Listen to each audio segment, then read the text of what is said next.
Today, we have 3 stories about people who each have like this one big thing in their life that brings them a lot of happiness and fulfillment and purpose. But unfortunately, this same thing winds up being the very reason that their life gets ruined. But before we get into today's stories, if you're a fan of the strange, dark, and mysterious delivered in story format, then you've come to the right place because that's all we do, and we upload 2, 3, even 4 times every week. So if that's of interest to you, on the next really cold day, offer to make the like button a cup of hot cocoa. But don't use whipped cream on top, use shaving cream instead. Also, please subscribe to our channel and turn on all notifications so you don't miss any of our weekly uploads. Okay, let's get into today's stories.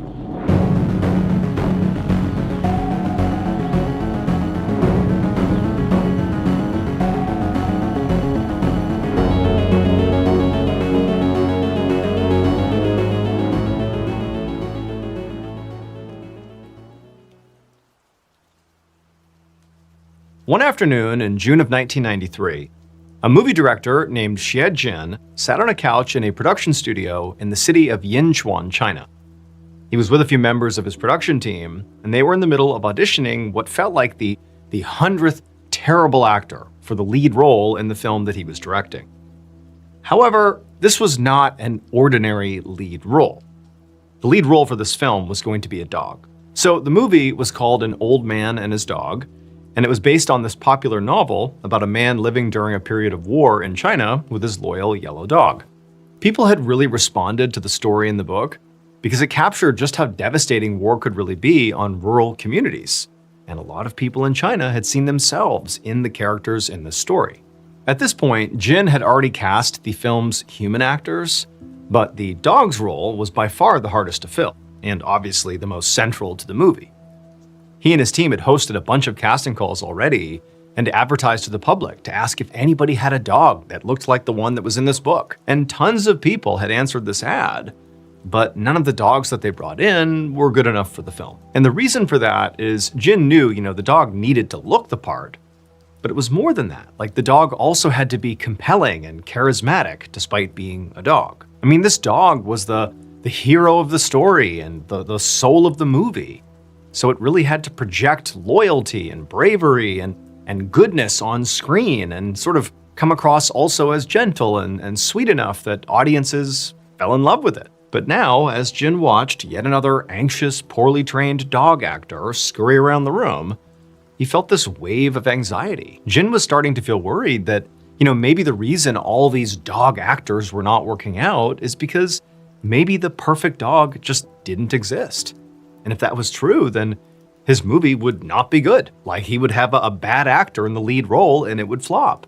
And for Jin, that really represented sort of like a worst case scenario for him.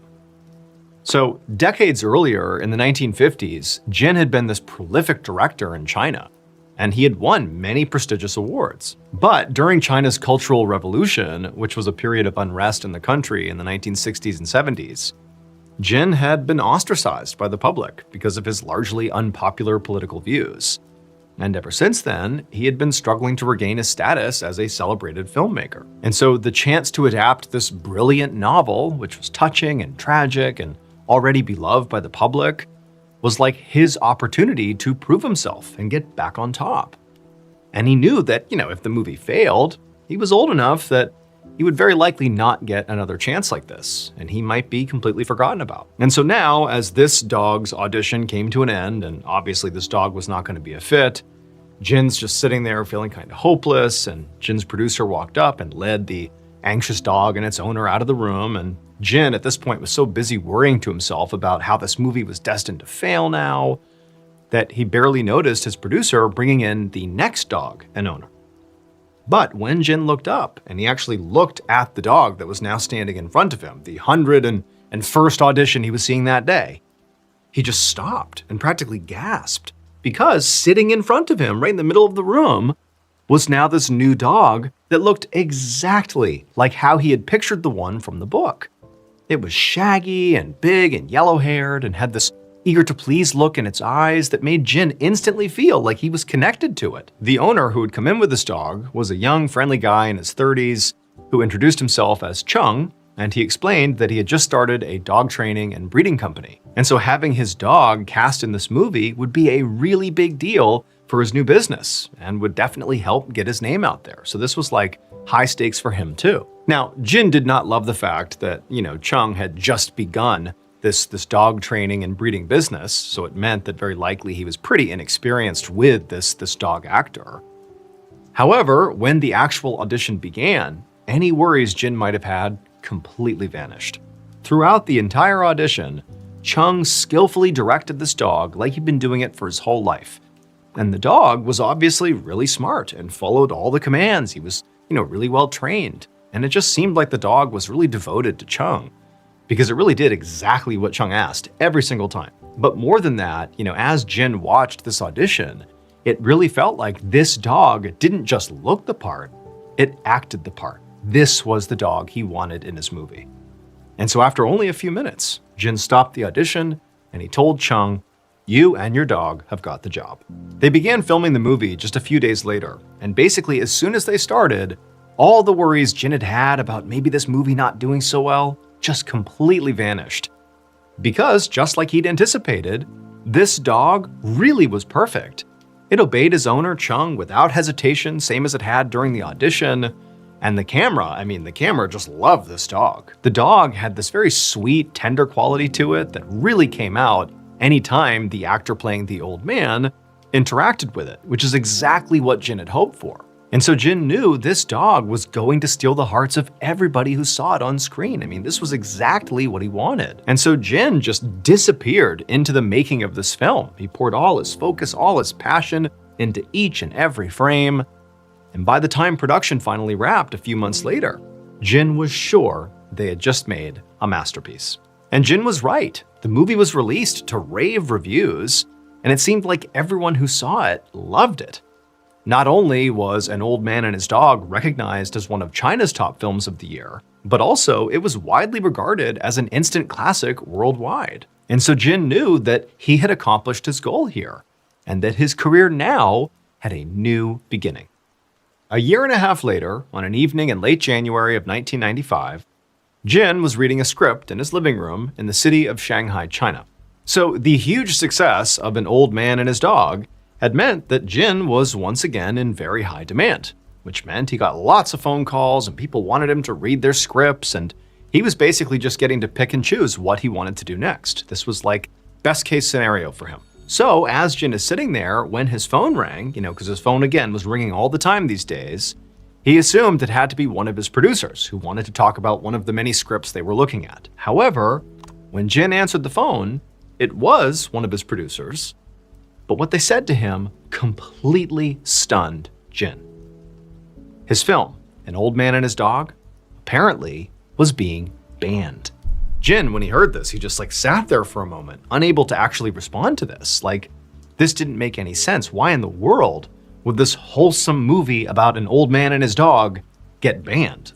This wasn't political in any way. This was a wholesome, family-friendly movie. So China did ban films with some regularity. Sometimes it was the content itself within the film could be viewed as being, unduly influential on the public in a negative way, and so that could cause the film to be banned. Or it could just be that the people who were in the film or the producers who made the film, they could have done something in their own personal lives that was viewed as being, unduly influential on the public, in a negative way. They could have had some scandal, and then because of that scandal, they could have their work banned. So the movie itself could be okay, but the people involved in the movie, they're bad, so movie must be bad as well. So that was sort of relatively normal. But Jin's film, An Old Man and His Dog, had been out for over a year at this point with no issues. It was viewed as this masterpiece. Everybody loved it. Everyone had all these great things to say about it. So it couldn't have been that. The movie itself clearly was okay. And Jin, he had had in his former life, he had been politically divisive and it had cost him dearly, but that was in the past. He had not done anything political, not in this movie, not in his personal life now. He had not done anything that was scandalous that could potentially warrant, this film being banned. And so Jin's what in the world could have caused this movie to be banned? What is going on here? And his producer said, you're not going to believe it, but it's the dog. It would turn out A few days before the producer called Jin, Chung, the owner of the dog who had starred in this film, had been arrested for being a serial killer. Over the last 5 years, he had murdered at least 5 people. But that was not actually why this movie was being scrutinized. The movie was being banned because of how Chung disposed of the bodies of the people he killed. After murdering and dismembering his victims, he would take those body parts and feed them to his dog, the star of the movie. And so ultimately, the Chinese government banned this film because they knew from now on, now that the news broke about Chung being a killer and what he did with the bodies, that you couldn't watch this movie and watch that dog without thinking about the fact that that dog was eating people. Jin would go on to make a few more movies, but they never really worked, and ultimately his career kind of stalled, and he never reached the heights that he had hoped for. However, Jin had always hoped that one day he would leave a truly lasting mark on the Chinese film industry. And he did, because he'll always be known for casting a flesh-eating dog in his cinematic masterpiece.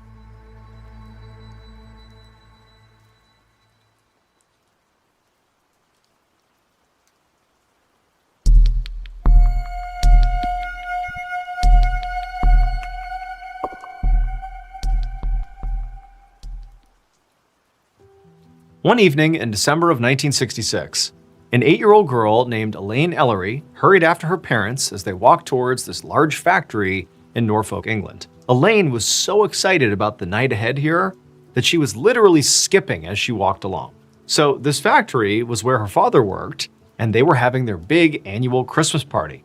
And for the first time ever, Elaine was being allowed to go, and she couldn't wait to see what was inside. So Elaine was really close with her dad, because even though he worked very long hours, he always went out of his way to spend time with her and make her feel very special. In fact, during the work week, it wasn't uncommon for her dad to come home over his lunch break just to give his daughter a big hug, and so they could quickly eat together before he had to rush back to work. And so now, after hearing about her dad's amazing factory over countless lunches they spent together, Elaine, for the first time ever, was actually going to be able to see what he was talking about, because to this point, she had never even stepped foot inside of the factory. Finally, Elaine and her parents arrived in front of this big factory, and in the doors they went, and immediately Elaine is like totally struck by just how truly incredible this place is. I mean, it was huge inside.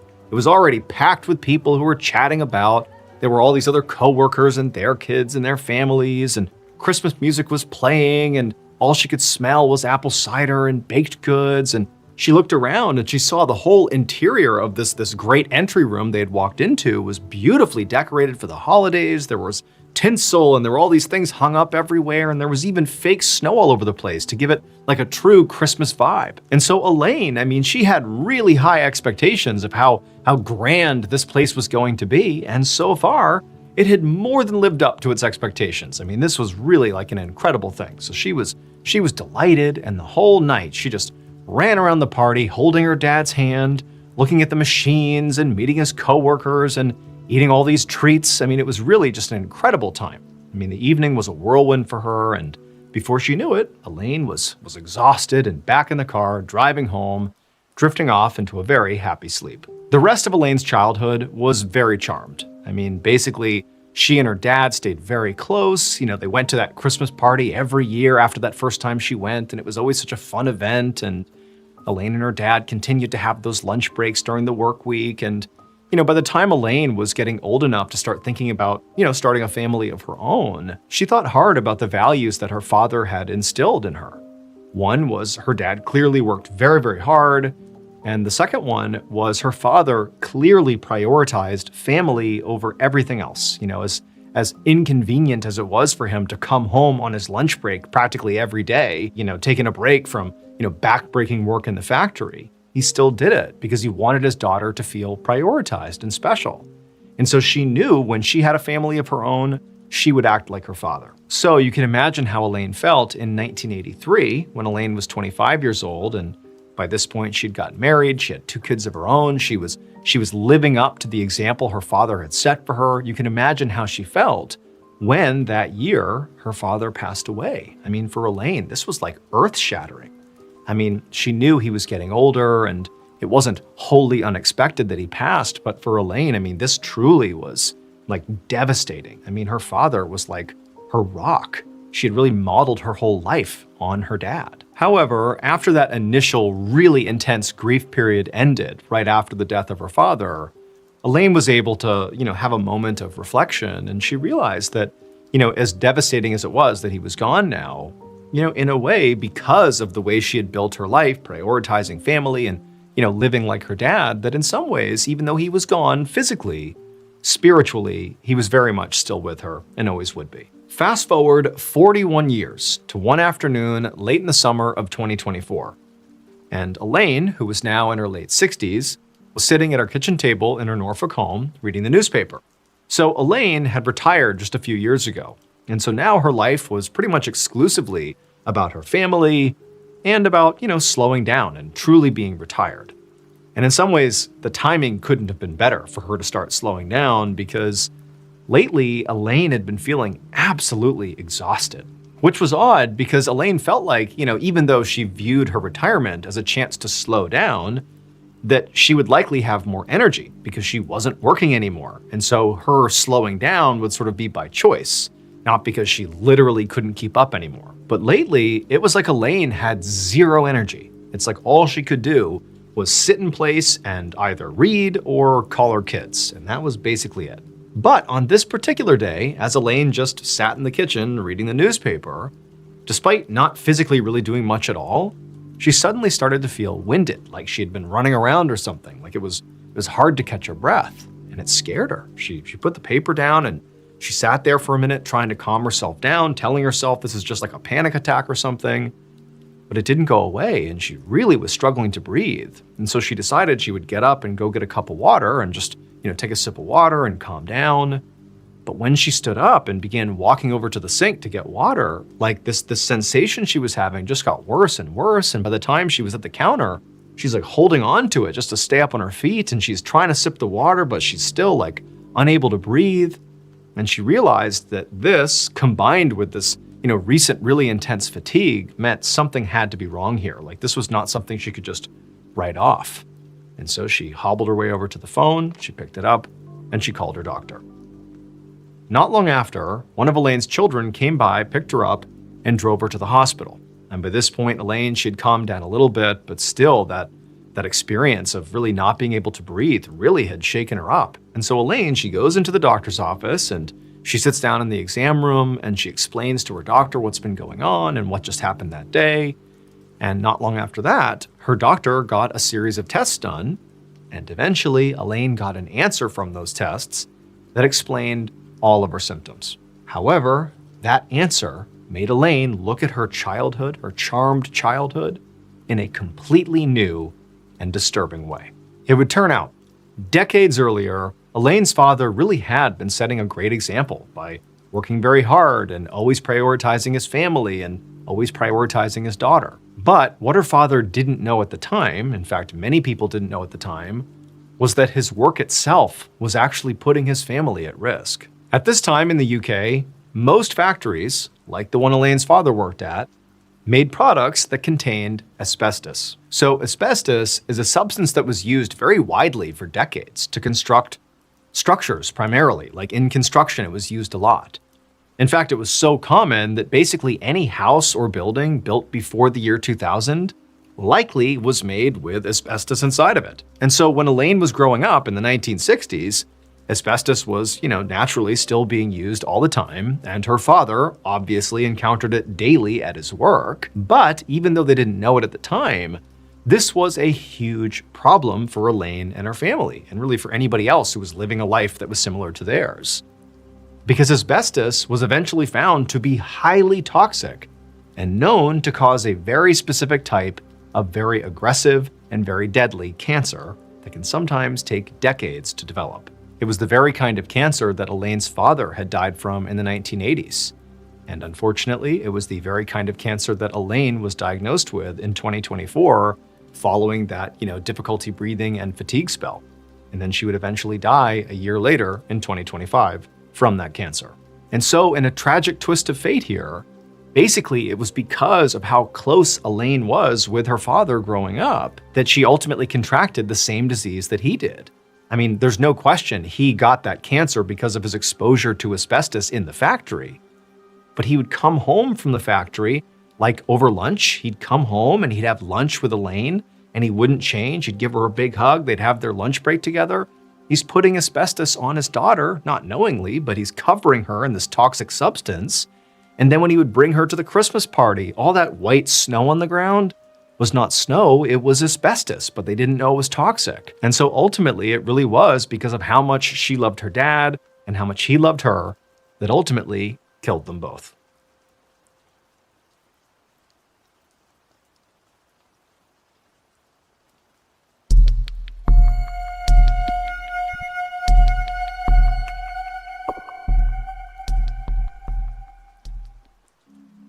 Around 9 p.m. on January 18, 2015, a 68-year-old man named Dennis Antiporak stood at his kitchen counter in North Miami Beach, Florida, writing a note.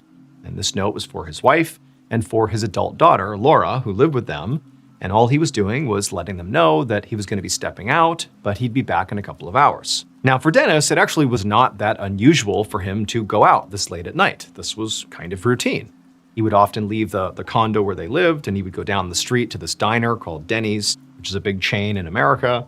And he would hang out there with his friends, stay there for a couple of hours, and then he'd come back home. And tonight was going to be no different. His plan, as he said in this letter, was to go to Denny's. However, there was one stop he wanted to make before he headed out to Denny's, and he made that clear in his note. He basically provided his loved ones with his evening itinerary. So after finishing the note, Dennis left it on the counter, he grabbed his things, and then he walked out the front door of the condo.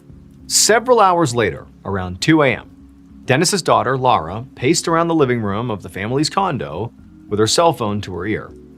So she and her mother had gotten home around 10, so an hour after Dennis had left, and they had found Dennis's note on the kitchen island. But now, it was getting really late, and from the note, it seemed an awful lot like he would have been back by now.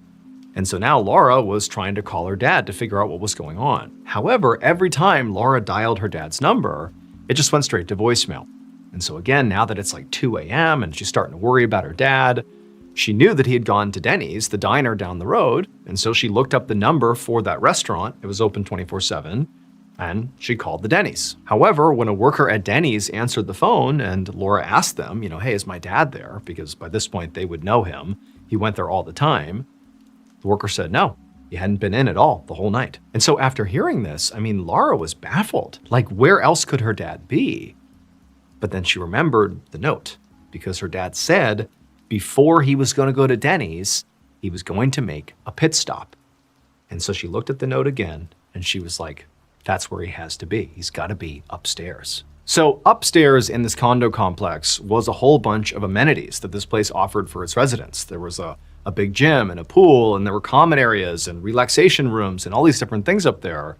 And Dennis loved going up there. And in his note, he indicated that's where he was going to go and go relax for a little bit before going out to Denny's. And so Laura, she heads upstairs, and the first place she looks is the gym. But the gym was totally empty. No one's up there working out at 2 a.m. It was vacant, and her dad's nowhere to be found. And then from the gym, she went to the pool area, and the pool was closed, but she could look into the pool area itself, and there was no one in there, including her dad. He was not in the pool. But then Laura looked from the pool over to this door that was near the pool area that led to one of those relaxation rooms that this condo offered its residents. And in her dad's note, he had indicated he was going up there to, relax. And so she walked over to the door, she tried the handle, it was unlocked. She pushed it open, and immediately she was hit with this overwhelming smell. She nearly gagged, and then she looked up, and she saw her dad. So this condo had a whole bunch of different ways for their residents to unwind and relax. They had these relaxation rooms. They had mindfulness rooms and meditation rooms and yoga rooms. They had the pool, they had the gym, and they had Dennis's favorite relaxation room, which was actually just a sauna. So earlier that night, Dennis went into the sauna, expecting to be in there for a short amount of time to just relax, basically. A sauna, all it is just a closed space that gets really, really hot inside, and you sweat, and you just kind of sit there and just allow your body to kind of like melt a little bit and relax, and then you get out again, you feel very refreshed. But it's critical that you only stay in for a limited amount of time because you're effectively inside of an oven. And Dennis, he went into the sauna, no one else is in there, he set the timer for when it should shut off, and he fell asleep inside the sauna. And then the timer malfunctioned, and so the sauna didn't turn off. And so he's asleep in the sauna, it's just cooking him over and over again until he actually has a heat-induced heart attack and he dies. But then nobody knew he was in there, and the sauna's still on, and so he's dead in the sauna, basically just cooking for hours and hours and hours, until finally his daughter Laura went up there, opened up the sauna door, and found her dad, who by this point was literally charbroiled. On the night of Friday, December 7th, 1990, a 39-year-old woman named Janet Dennis set 4 dinner plates on the kitchen table at her home in a suburb of Oklahoma City, Oklahoma. She had just finished making dinner for herself and her 3 kids, who at the current moment were watching a Christmas movie in the living room. Janet hummed along to the TV as she brought the food over to the table, and then she called her kids to come over and eat. The kids got up, they rushed over, they sat down, and as they began eating, Janet told them about all these fun holiday plans that she had made for them over winter break. So Janet really loved Christmas. She typically would decorate her house like the instant Thanksgiving was over. And earlier that same day, she had gone to a toy store and filled the entire backseat of her car with gifts for the kids. But Janet really wanted this Christmas to be especially memorable for her kids, because the past few months had been really tough on them. Back in July, Janet had divorced their father, Leroy, and so now the kids only saw their dad about once a week. Now, Janet knew the kids missed him terribly, but actually, Leroy had never really been a very present father, which was part of the reason that Janet had asked for the divorce in the first place. They'd been married for 16 years, and for most of that time, Janet had pretty much felt like she was just a single parent, on top of being the primary breadwinner for the family. And this was because Leroy owned and operated this ranch that was located about 90 miles away in a rural town called Sealing, and this ranch really had never made much money. And so Leroy had begun working all these crazy long hours to basically avoid hiring extra help, but because of that, he was usually gone before sunrise every single day, and he didn't get home until very, very late. So he's gone all the time working, but for not much return, not much money. And so for years, Janet had picked up the slack. She worked as a school nurse. That way she could, make some money. And then also she could be home to meet the kids after school every single day. And then when she was home, she managed the house by herself as well. And so that was ultimately really why a judge awarded her full custody of the kids back in July when the divorce was finalized. I mean, Leroy undeniably loved his kids, but he simply couldn't provide for them. And besides, at this point, he was now living on that ranch in Sealing, 90 miles away, full-time. And so, his kids' schools and social lives were here in Oklahoma City. It wasn't a match. And so now, Janet put another serving of mashed potatoes on her plate, and as she did, she reminded her 12-year-old son, Tad, who was her oldest child, that he had a wrestling tournament at school in the morning, and that they had to leave really early so they could get to the competition on time. After dinner, Tad helped his mom clear the table, and then they all went out to the living room to finish watching that Christmas movie together. And then when it was over, Janet followed her kids upstairs and helped get them all ready for bed. And then once they were all tucked in, she came back downstairs to finish cleaning up the kitchen. Now, this was about the time that Leroy, if they were still married, would be coming home from work. But now that Janet was divorced, she got to spend her evenings however she wanted. She thought about heading out to the garage to grab all those gifts she had purchased out of the car and bring them in to wrap them. But then, as she was about to head out, she saw a pair of headlights pull into her driveway. At 5:30 the next morning, Janet's 12-year-old son, Tad, shut off his alarm clock and rolled out of bed to get ready for his wrestling competition. Once he had his stuff together, he went downstairs, expecting to find his mother in the kitchen already making breakfast. But he didn't see her in there. So he just went down the hallway to her bedroom, and he opened up her door and he looked in, and there was his mom, still lying in bed with the covers pulled all the way up over her head. So Tad, thinking this whole thing was a little bit odd because his mom was all over everything, he still called out for her to wake up because it was time to get ready to go. But his mom didn't move. And so he walked into the bedroom right next to the bed and pulled down the covers to shake her awake. But when he did that, he realized his mom is not in the bed at all.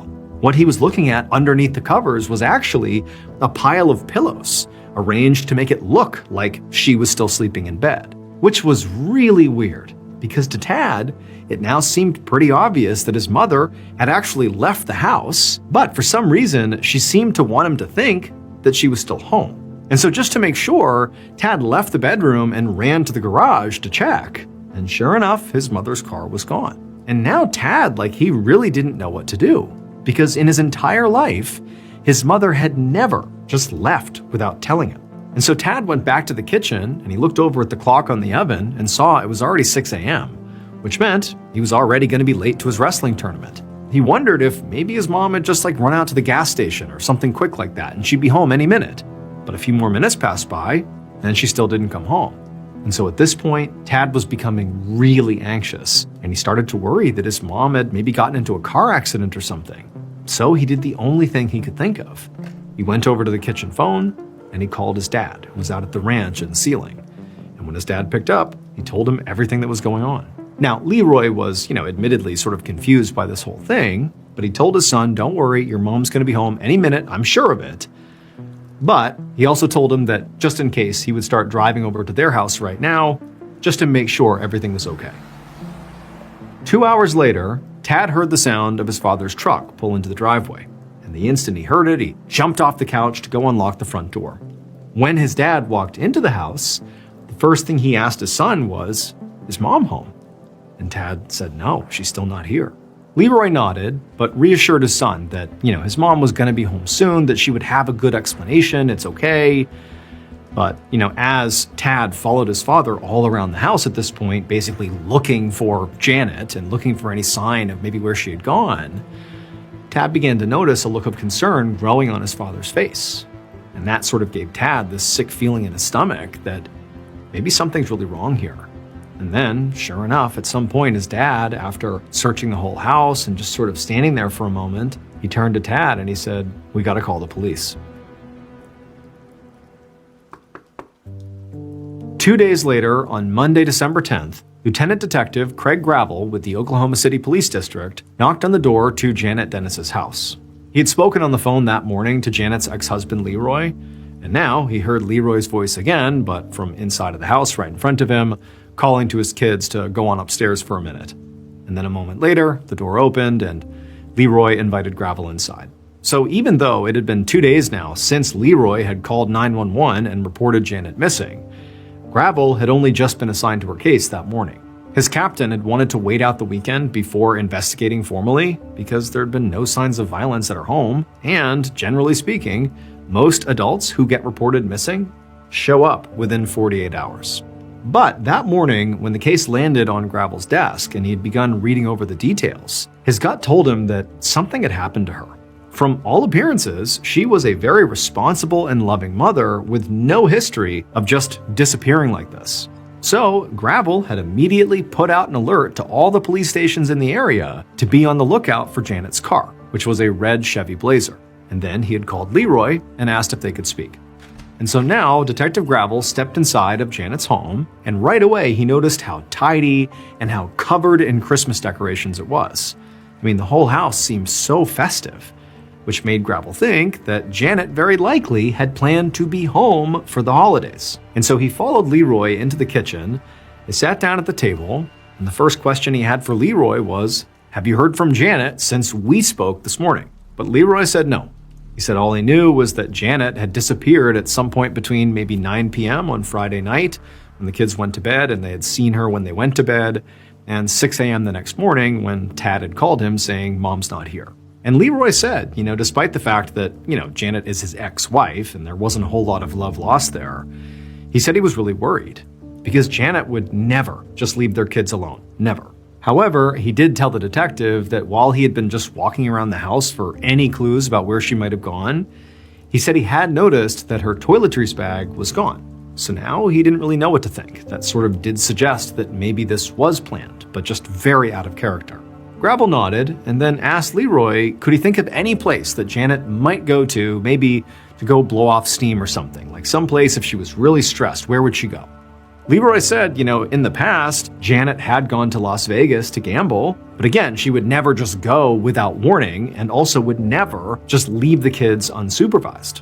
Leroy said, at a minimum, she would have let him know if she was going away because, again, they have kids together. Even though they were divorced, they still basically were on decent terms. Gravel nodded and wrote down everything Leroy said. Now, to him, Leroy was definitely a suspect, but at this moment, he seemed to be cooperating. So Gravel wrapped up the interview and headed out because for right now, what he really wanted to do was go speak to another person who had also called the police station that weekend about Janet Dennis.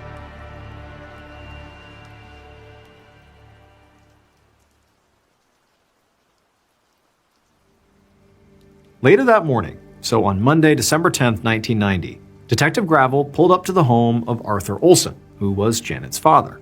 Arthur had also called the station that weekend repeatedly to ask if any progress had been made on his daughter's case. When Arthur opened his door, he looked frazzled, and he asked if Gravel had found his daughter yet, or had any idea where she might be, or if she was okay. Gravel told Arthur that no, they still did not know where she was yet. However, he said that Leroy had told him that occasionally Janet would go to Las Vegas to gamble, to blow off steam. But Arthur echoed the same sentiment as Leroy when he brought this up, which is like, yeah, Janet would occasionally go to Las Vegas, but she would never do that without first making sure her kids were okay. She would never just leave in the middle of the night. That is not something she would do. And also, Arthur said, if she had gone to Vegas, like if that's where she was now, she wouldn't be alone. She would have gone with her new boyfriend. And when Arthur said this, that caught Gravel by surprise. Because Leroy, the ex-husband, had definitely not mentioned a new boyfriend. In fact, no boyfriends had been mentioned at all. And so Gravel asked Arthur to tell him more about this boyfriend because this is the first he was hearing of him. At which point Arthur said, well, my daughter's actually been keeping this boyfriend a secret, both from Leroy and from the kids. Arthur said the guy's name was Jim Umbenhauer, and he was a soldier stationed at Fort Sill, which was an army base just a few towns over. But then this look of regret crossed Arthur's face. He told Gravel that he had actually only just met Jim for the first time this past weekend, after Janet was already missing. And the reason he met with him is he gave Jim a key to Janet's house.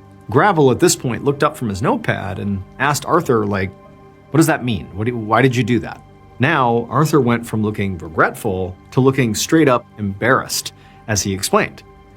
And he told Gravel that just a few hours after Janet was reported missing, Jim had actually called him, and Jim had told him that some of his belongings were actually at Janet's place, and that Janet would definitely not want Leroy to find those things because their relationship was a secret. So Jim had told Arthur that his plan was to wait until Leroy took the kids out somewhere, and then when the house was empty, he would sneak in using the key that he was asking Arthur for, and he would just grab up all his stuff. That way, Leroy wouldn't find it. Gravel, when he heard this, was shocked, because to him it was so obviously a bad idea for Arthur to have given Jim that key. Because as far as Gravel was concerned, Janet's house could be an active crime scene. But Arthur seemed to guess what Gravel was likely thinking here, because he said, he knew now that had been a mistake. But back on Saturday, he just didn't believe Janet was truly missing here. He expected her to come home. This couldn't be a big deal, right? But now he said he was absolutely sick with guilt. Shortly after this, Gravel wrapped up their interview, and then he hopped in his car, and he drove right back to the station.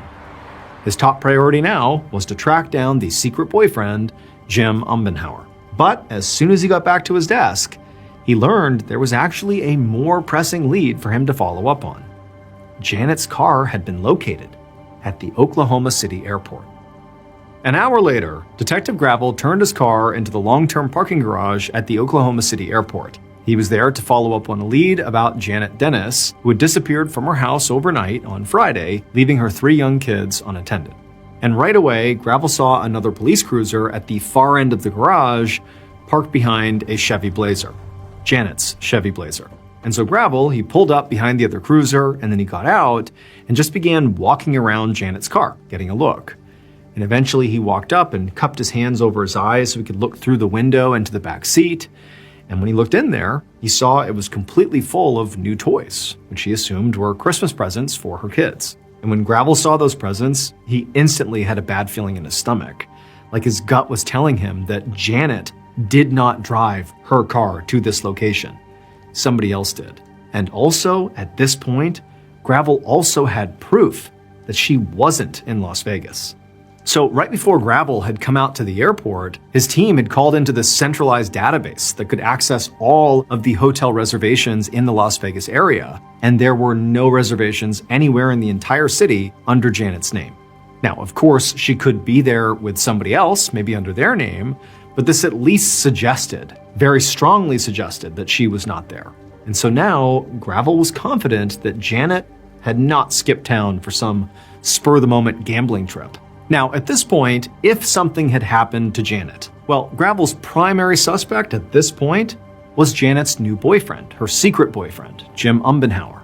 However, Gravel still had not looked into him yet, which meant if he was involved in any way in Janet's disappearance, well, by now, he could be anywhere.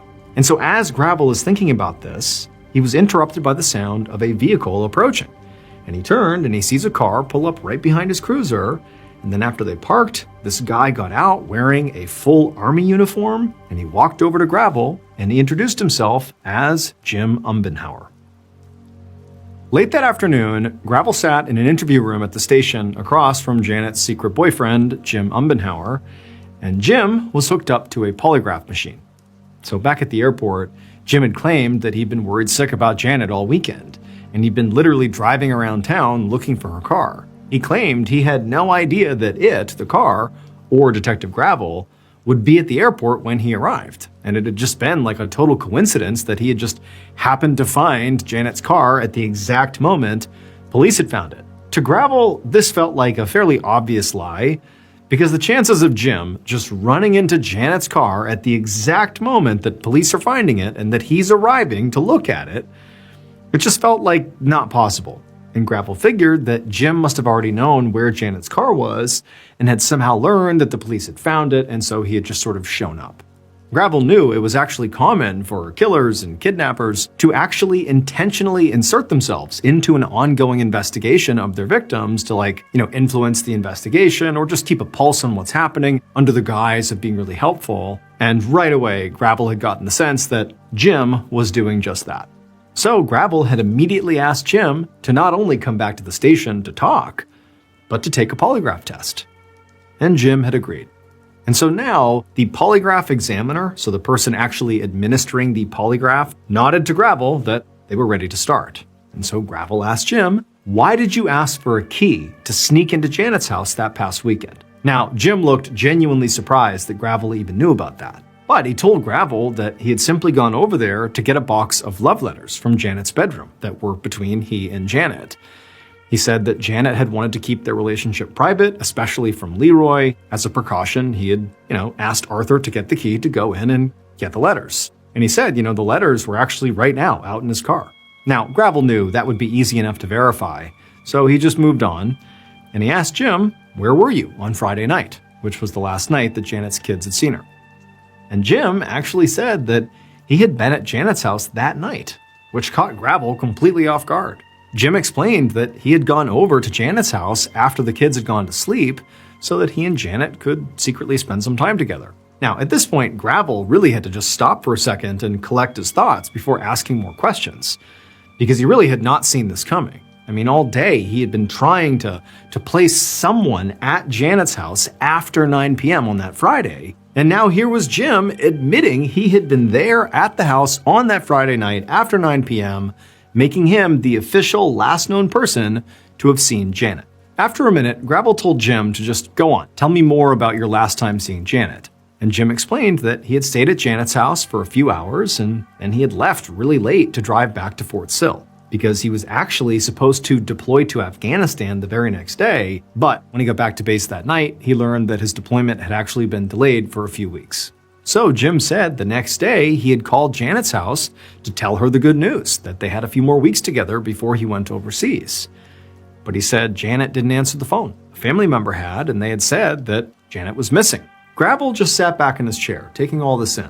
To him, it just seemed impossible that Jim would be the last person to see Janet before she just vanished, and then he also just so happened to find her car at the exact moment the police arrived to investigate. So Gravel began asking Jim more questions, predominantly about his personal life. And it was at that point that he learned that Janet was not Jim's only girlfriend. Right now, he was actually living with another woman in a town closer to Fort Sill. Now, Jim admitted that he knew this looked bad, but he swore that the relationship with this other woman wasn't working, and he really just wanted to be with Janet. But Gravel, at this point, felt like he had heard enough. I mean, this guy really had dug himself a hole. And so what he really wanted to do was just discuss the results of this polygraph test with the examiner in private. So he ended the interview and sent Jim home. And once Jim was gone, Gravel turned to the examiner, and the examiner said, "Yep, Jim failed his test," which meant he had been lying throughout the interview. And this was sort of unnerving for Gravel. I mean, because this guy that he had just interviewed very likely was the man responsible for Janet's disappearance.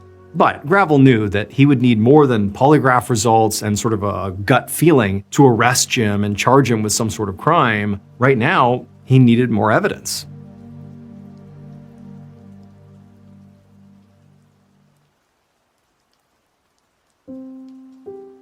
A few days later, Detective Gravel was in his office pacing around, reading through some documents. So after his interview with Jim, Gravel had decided to go to the school where Janet worked to speak to her colleagues about her relationship with Jim. Now, he didn't even know if anybody at the school would know about her relationship at all because she had basically kept it secret. And so Gravel had been really surprised to learn that not only did everybody at the school seem to know about Jim, but when they talked about Jim, they spoke with huge adoration. I mean, they really loved Jim and thought that he was great for Janet. And on top of that, they all seemed to think, sort of collectively, that Leroy was a terrible husband and had been glad when Janet finally dumped him. They said Leroy was very argumentative and he was very controlling, and said the divorce had been really messy. And for Gravel, he found that kind of interesting because until that point, he had thought that Leroy and Janet were basically on good terms. But all of a sudden, it seemed like maybe that was not the case. So Gravel had gotten his hands on a copy of Janet and Leroy's divorce settlement, and those were the documents he was looking through. And as Gravel thumbed through it all, he saw that Leroy actually owed Janet a lot of money, $30,000 plus half of his ranch in Sealing. And that ranch, that was a really big deal because that was Leroy's entire livelihood. So to owe her half on top of the cash was like a huge deal. Plus, Gravel also knew that Janet had been given full custody of their kids. And so the way Gravel saw it, Leroy, he had a lot of reasons to be mad. And Gravel wondered if maybe he had been mad enough to do something to Janet. Just then, the phone on his desk rang and Gravel answered it. It was an undersheriff named Jerry Jones who worked in Dewey County, which is where Leroy's ranch was located. And he told Gravel that he had heard about Janet's disappearance and he wanted to help with the investigation in any way that he could. And he explained that right now there were lots of rumors sort of flying around Sealing that Leroy had killed Janet, and that one of Leroy's neighbors had spotted a big bonfire on Leroy's property just about at the same time that Janet had disappeared. The next day, Gravel was back in the interview room with the polygraph examiner, and this time Leroy was the one sitting across from the table from them, hooked up to the polygraph machine. Now, at first, Leroy definitely seemed nervous about taking this test, like he just seemed anxious. But as soon as they actually started, he quickly relaxed. It was almost like this was no big deal. Gravel began the interview by just asking him basic questions about his relationship with Janet and about their divorce. And Leroy would admit that he and Janet did fight a lot when they were married, and he said initially he had been very upset about owing Janet half of his ranch in Sealing. But he insisted that these days they were basically on good terms, and that he just really tried hard to focus on being a good father. And so not long after these sort of initial questions, Gravel asked Leroy to simply walk him through the night Janet disappeared. Like, tell me where you were, what you were doing.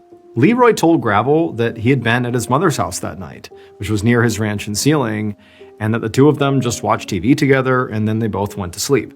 This was the same story that Leroy had already given Gravel a few weeks ago when they first spoke, and Gravel had already called Leroy's mom and she had backed it up. Now, at this point, Gravel really wanted to ask Leroy about that bonfire, that someone had spotted on his property. But he didn't want Leroy to know how suspicious of him he was. So Gravel decided that first he would check the polygraph tests so far to see whether Leroy had been truthful throughout the interview. So he asked Leroy to hang tight for a few minutes while he stepped out into the hallway and spoke to the examiner about his test results. Leroy was like, "Okay, great, yep, see you in a few minutes." But as he sat back down, Gravel could see he definitely looked anxious. And so Gravel, he went into the hallway and he walked over to the examiner, and the examiner told him that unfortunately, Leroy's results were inconclusive, which meant that he couldn't tell if Leroy was lying or telling the truth. And so feeling frustrated, Gravel went back into the room and just asked Leroy, "Hey, would you mind taking this test again?" But Leroy, he glanced at his watch and said no. He'd been there for 3 hours already and he had to get home to the kids, so no, he couldn't. He clarified to Gravel that he had actually moved the kids from Janet's house in Oklahoma City back to his ranch all the way out in Sealing because the daily commute had been too hard for him. And so now he had a long drive back home and he just wanted to get going. He also told Gravel that he had heart problems. And so part of him didn't want to take the test again simply because it was too stressful and he was worried about his heart. Now, Gravel thought that was a pretty strange excuse. I mean, the kids were one thing, but heart issues being the reason you can't take a polygraph, that just felt a little fishy. But at the same time, he couldn't force Leroy to stay at the station. Still, he didn't want to come out of this 3-hour polygraph session empty-handed, so Gravel asked Leroy to do one last thing before he left: to sign a consent to search form, which would allow investigators to come out to Sealing and search his ranch. And to Gravel's relief, Leroy said, "Sure." The morning after Leroy took his polygraph test, Detective Gravel made the long drive from Oklahoma City to Sealing, where Leroy's ranch was located, and where Gravel hoped to find the, at this point, body of his missing person, Janet Dennis. The previous night, Gravel had placed a call to Undersheriff Jones, the officer from Dewey County who had volunteered to help with Janet's case. Gravel knew that Leroy's ranch was over 1,500 acres, so it's massive, and that it would likely take weeks to search the entire property. So Gravel had the Undersheriff's recon team actually begin that big search, while Gravel and his team began speaking to some of Leroy's neighbors. And so now, Gravel pulled up a long driveway and parked outside of a big farmhouse, and then after he stopped, he got out and walked up and knocked on the front door. A moment later, a middle-aged woman answered, and Gravel explained who he was, and that he had heard that one of Leroy's neighbors had seen a huge fire on Leroy's property around the time that Janet Dennis had disappeared. And this woman's eyes immediately went wide, and she said that she was the one who had seen the fire. And it had caught her attention because there was a ton of smoke, so it must have been huge. Gravel felt the surge of adrenaline because he had this feeling that this woman was likely about to lead him directly to Janet's body. She was going to show where this fire was. But then a guilty look came across her face, and she apologized to Gravel, and she said, after I had told some people about this fire, I learned that actually the fire I saw had occurred a few days before Janet went missing. And for Gravel, this was truly crushing. But, he asked the woman if she had spotted any other weird behavior on Leroy's ranch, but the woman just said no. And so Gravel ultimately thanked her for her time and then felt completely defeated as he walked back to his car. Gravel spent the next few hours going door to door in the area, asking more of Leroy's neighbors about the rumors flying around town that Leroy had killed Janet. But pretty much everybody said that those rumors were largely connected to the bonfire that actually happened a few days before Janet disappeared, which meant that by the time Gravel headed back to Oklahoma City, he had no actual proof that either Leroy or Jim had been involved in any way in Janet's disappearance. He really barely had any evidence at all that a crime had even occurred. And even though he strongly believed that Janet had been abducted and potentially killed, it was still technically possible that Janet disappeared by choice and was alive and well somewhere. And so at this point, Gravel was completely out of leads, and he would just have to wait to see what would turn up on the ranch at the end of this massive search of the 1,500 acres. 6 weeks later, in early February of 1991, Gravel answered the phone in his office, and the person on the other end of the line said that they had information about Janet Dennis. And this was fantastic news. Because at this point, Gravel's investigation had completely stalled out. Nobody knew what happened to Janet. She had not turned up. It was basically dead end after dead end. And also, so far, the search of Leroy's property, which was still ongoing, had yet to turn up anything useful for this investigation. The only other recent development in the case had happened a few weeks ago when Leroy had contacted Gravel about a box of Jim's belongings that he had found at Janet's house. Now, by this point, Jim was no longer a secret. Leroy knew about the secret boyfriend. When Gravel looked inside this box, he found this VHS tape, and it was a pornography tape. Now, it was not like homemade. It was not Janet or Leroy or Jim or anybody. It was, real actors in this pornography tape, but it was a really specific type of pornography. It showed this woman being tied up and burned. Fictional, but that was the script. That's how the pornography went. When Gravel saw this, he wondered if this tape was actually why Jim had tried to get the key from Janet's father to sneak into Janet's house, if the real reason for that was actually to try to find this tape, this, torture porn, and get it out of the house. And so Gravel had actually brought Jim down to the station to question him about the pornography tape, but Jim swore up and down he had no idea where that video came from, and he had even taken another polygraph test, and this time he passed. And so now, Gravel really didn't know what to believe, and he was desperate for really any new information. And so this caller saying they knew something about Janet was like the only positive development in the case that he had seen in quite a while. And the caller said that they actually had remembered something that might be important. And that's when Gravel realized that he recognized the caller's voice. They had actually spoken before.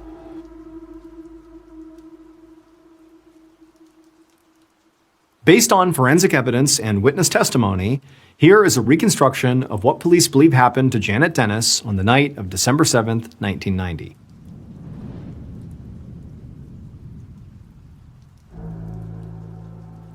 Late that night, the killer was standing inside of Janet's bedroom by the side of her bed, just watching her sleep. And as they stared at her sleeping, the killer was just filled with rage. Even though on the outside, the killer sort of projected a very affable nature and just was a very calm and very kind person, inside they loathed Janet. And one of the primary reasons they hated her so much is because of her recent decision-making. And so after standing there, just taking in the sight of like the object of their rage, they reached over and grabbed a rag they had soaked in chloroform, which is a chemical that when it's pushed up against your face, it can cause you to pass out if you breathe it in. And the killer, they put this rag right over Janet's mouth until she passed out, because they didn't want her waking up when they inevitably moved her. And then after using the chloroform, the killer grabbed Janet's purse and then also grabbed her toiletries to make it look like she had chosen to leave, to go on a trip somewhere. And then the killer actually lifted Janet up out of the bed, put her on the ground. Remember, she's passed out from this chemical. And then they put pillows in her bed under the sheets and kind of arranged them so at first glance it would look like Janet was still in bed with the covers up over her head. This really was just in case one of the kids came into the bedroom in the middle of the night, they would look and see their mom and they wouldn't think anything of it. And so now, with the pillows in place and with the purse and the toiletries in hand, the killer scooped Janet back up off the ground and then carried her out of the house. And once they were outside, the killer placed Janet's unconscious body in the back of the killer's vehicle, and then they drove her to a nearby house in Oklahoma City that they owned. The killer took Janet inside of this home and tied her up so that even if she woke up from this chloroform, she wouldn't be able to escape. And then the killer drove back to Janet's house, parked their vehicle there, and used Janet's keys they had gotten from her purse to get into her Chevy Blazer. And then they drove her Blazer out to the airport and parked it in the long-term parking lot. Then the killer took a taxi from the airport back to Janet's house, where they got into their own vehicle again and drove back to the house where Janet was tied up. Then the killer put Janet, who was still passed out, back into the killer's vehicle, and they drove her to another house they owned. This one was outside of Oklahoma City. And when they got to this house, the killer dragged Janet out of the back of their vehicle, they put her on the ground, and the killer went and got a shovel and then came back over and smashed her in the head with it until she was dead. And then once Janet was dead, the killer burned her body in the fire pit on their ranch. Janet's killer was her ex-husband Leroy, who just basically hated Janet for getting full custody of their kids, for getting half of his ranch, for him being ordered to pay her $30,000. Like, he hated her and resented her for all that. And then when he found out she was also dating this new guy, Jim, he was consumed by jealousy and decided he needed to do something, which was ultimately to murder his ex-wife. And then after the murder, he invented an alibi and reported Janet missing himself in order to cast suspicion off of himself. But he was ultimately caught because Leroy's neighbor remembered seeing smoke from his burn pit. It was the same neighbor that Gravel had spoken to. She had first thought the fire happened after Janet went missing, and then she changed her mind and thought it happened maybe before. But then a few weeks later, she checked her calendar and realized she had gotten the date wrong again, and that the fire was actually the day after Janet disappeared. And so she called Gravel right away and said, "I have more information about Janet, and it might be important." And so later that same day, after getting this information, the search team out at the property, out at the ranch, focused their efforts on the burn pits, and they would eventually find Janet's remains. Leroy Dennis was convicted of first-degree murder and ultimately sentenced to life without parole.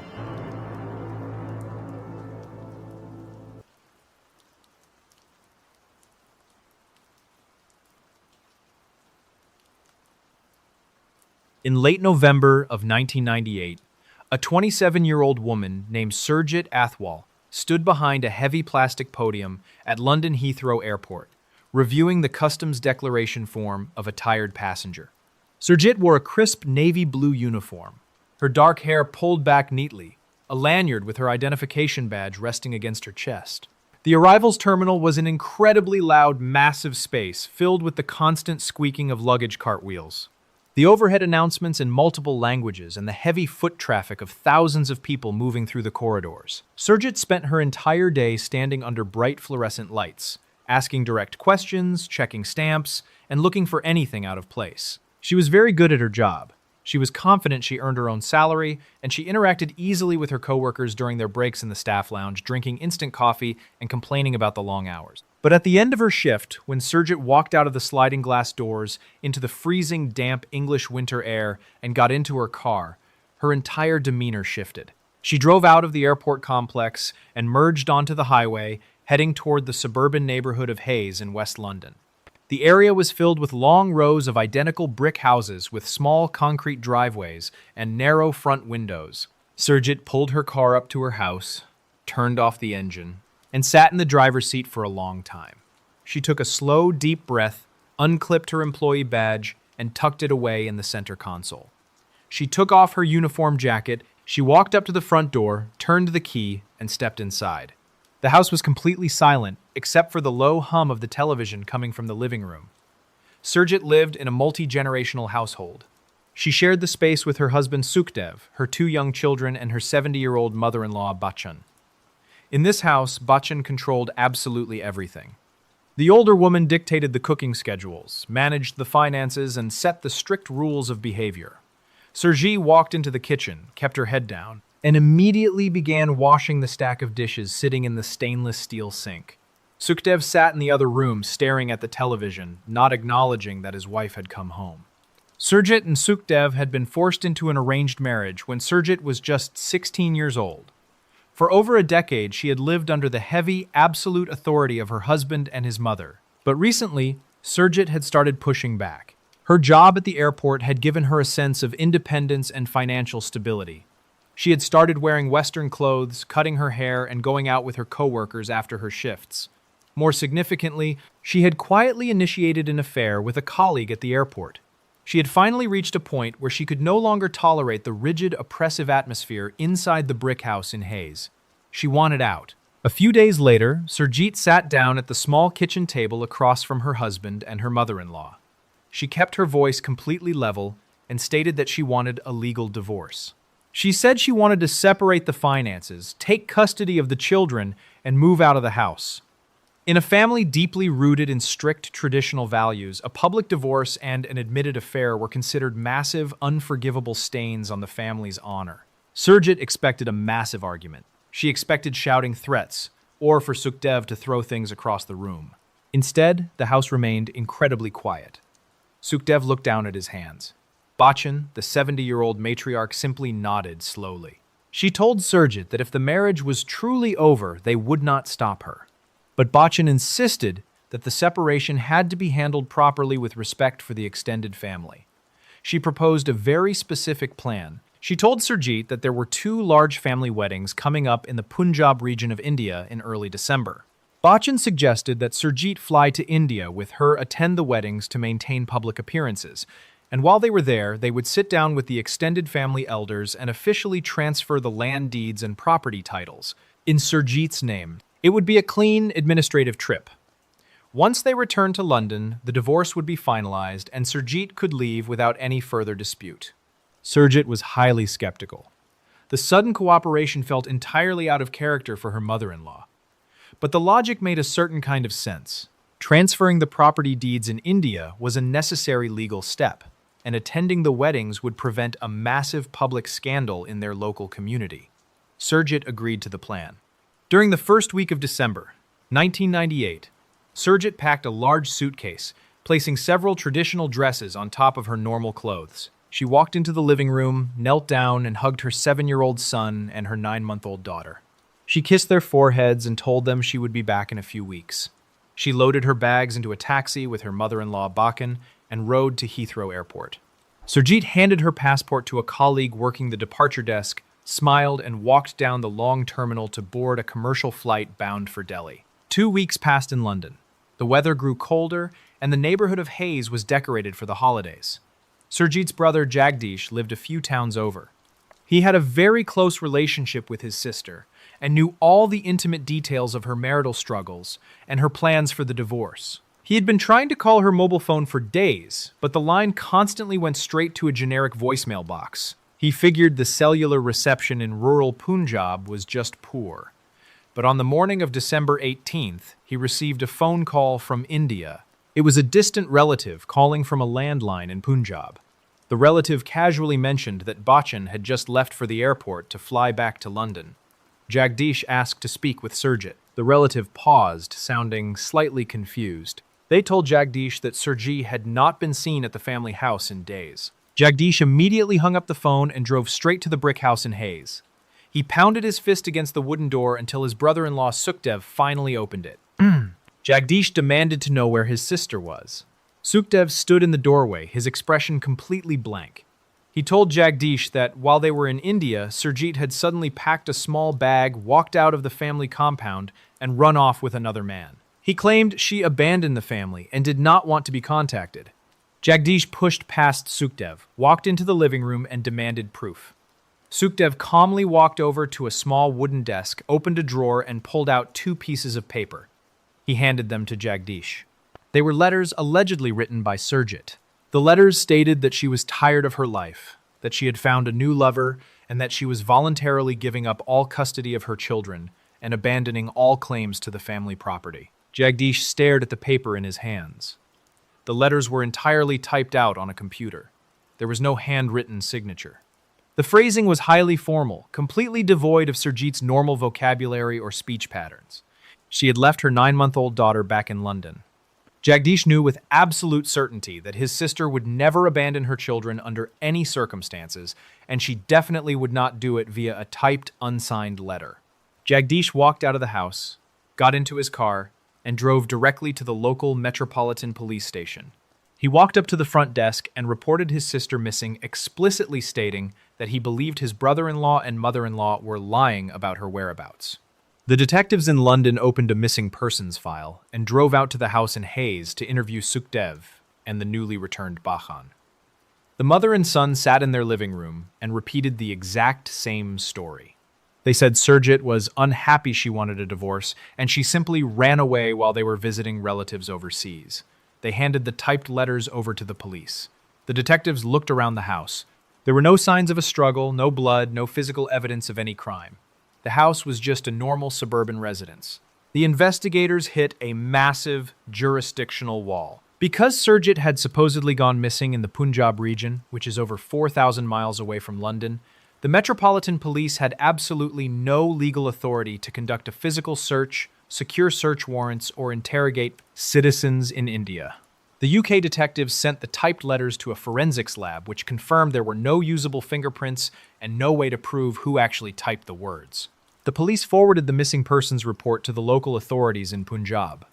The Indian police drove out to the family's rural compound, asked a few basic questions, and closed their file.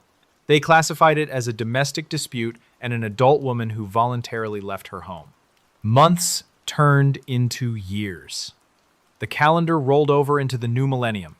Sukhdev continued to live in the house in Hayes, going to work, paying his bills, and raising the two children. Bachchan continued to manage the household. They filed formal paperwork with the UK government to have Surjit legally declared a missing person who had abandoned her family. Jagdish refused to give up. He spent his own money printing flyers, hiring private investigators in India, and constantly calling the police station in London, demanding they keep the file open. But without a body, a crime scene, or a confession, the detectives could do absolutely nothing. It was a completely cold case. Then, in the summer of 2004, nearly 6 years after Surjit boarded the flight at Heathrow, a woman walked through the front doors of a police station in London. She approached the duty officer at the desk, her hands physically shaking, and asked to speak with a homicide detective. The woman's name was Sarbjit. She was married to Sukhdev's brother, which made her Surjit's sister-in-law. Sarbjit was escorted into a small soundproof interview room. A detective sat across from her with a tape recorder. Sarbjit looked down at the table and started crying. She said she could not sleep, that she was constantly looking over her shoulder, and that she could no longer carry the weight of what she knew. She told the detective that she knew exactly what happened to Surjit because she was sitting in the room when the entire plan was finalized. Sarbjit explained that a few days before Surjit and Bachchan were scheduled to fly to India, Bachchan had convened a highly secretive family meeting in the living room of the house in Hayes. Sarbjit had been sitting on the sofa holding a cup of tea while Sukhdev and Bachchan sat across from her. Surjit was at work at the airport and had no idea the meeting was taking place. Bachchan had leaned forward, speaking in a very low, entirely calm voice. She told the family that Surjit's demand for a divorce and her open affair were bringing massive shame onto the family name. Bachchan stated that allowing Surjit to leave and take the children was completely unacceptable. Bachchan looked at her son Sukhdev and then looked at Sarbjit. According to the formal police transcript, Bachchan simply said, "We have to get rid of her." Sarbjit told the detectives that Bachchan laid out the entire logistical plan right there in the living room.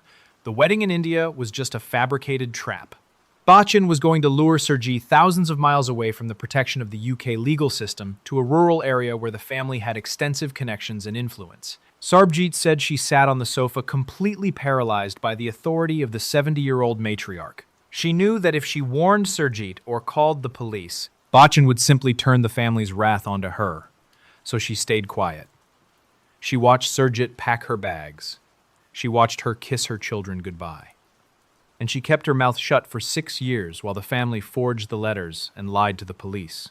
Based on Sarbjit's sworn testimony, international flight manifests, and the eventual cooperation of witnesses located in Punjab, here is a reconstruction of what actually happened in December 1998. Surjit and her mother-in-law landed in Delhi and traveled to the family compound in rural Punjab. For the first few days, everything seemed completely normal. They attended family dinners, drank tea, and prepared for the upcoming weddings. Surjit began asking when they were going to sit down with the local magistrates to review the property deeds and sign the final separation papers. One afternoon, Bachchan told Surjit to get dressed in her traditional clothing. She said they were going to drive into town to meet the legal officials. Surjit got into the passenger seat of a waiting car, but Bachchan did not get in. Instead, 2 men hired directly by the extended family at Bachchan's request got into the front seat and started the engine. They told Surjit they were acting as her escorts for the meeting. The car drove away from the family compound, heading out onto the long, dusty, unpaved roads of the agricultural district. They drove for over an hour, moving further and further away from any populated areas. The car eventually slowed down and pulled over near the banks of the Ravi River. The water was muddy and thick, running through an incredibly isolated stretch of land. The men turned off the engine. They reached into the back seat and grabbed Surjit. They pinned her arms against the upholstery and forced a heavy dose of a liquid sedative down her throat.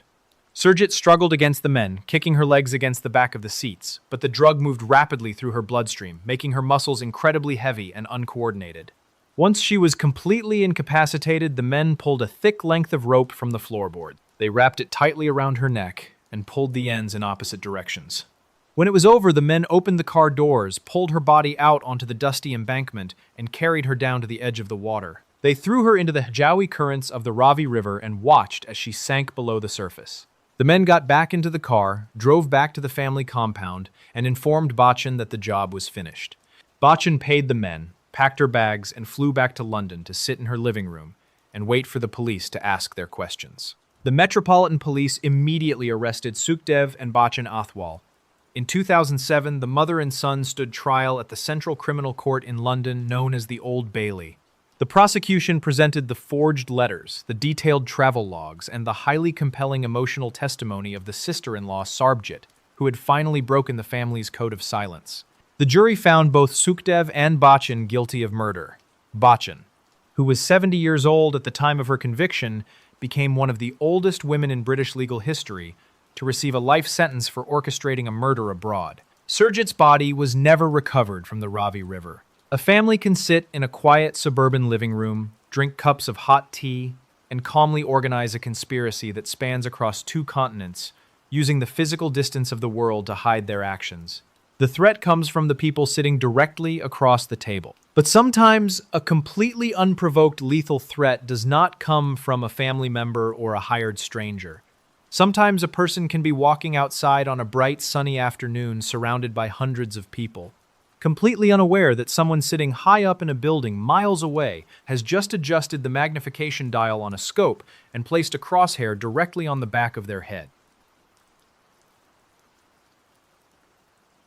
On the morning of May 9th, 1997, a 22-year-old law student named Marta Russo woke up in her family's apartment in Rome, Italy.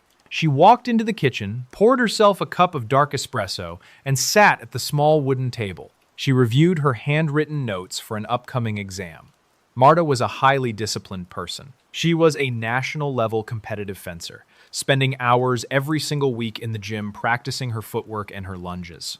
She applied that exact same focus to her university studies. She packed her heavy textbooks into her leather bag, said goodbye to her parents Donato and Aurelia, and her older sister Tiziana. She walked out the front door, walked down the street to the local bus stop, and began her daily commute into the city center. Marta attended La Sapienza University. It is a massive educational complex, one of the largest universities in all of Europe, heavily populated with over 100,000 enrolled students. The campus itself is basically a city within a city, defined by large, blocky concrete buildings, wide asphalt courtyards, and narrow paved pathways, completely shaded by tall pine trees. Around 11:30 in the morning, Marta walked out of a lecture hall and met up with her close friend, Jolanda.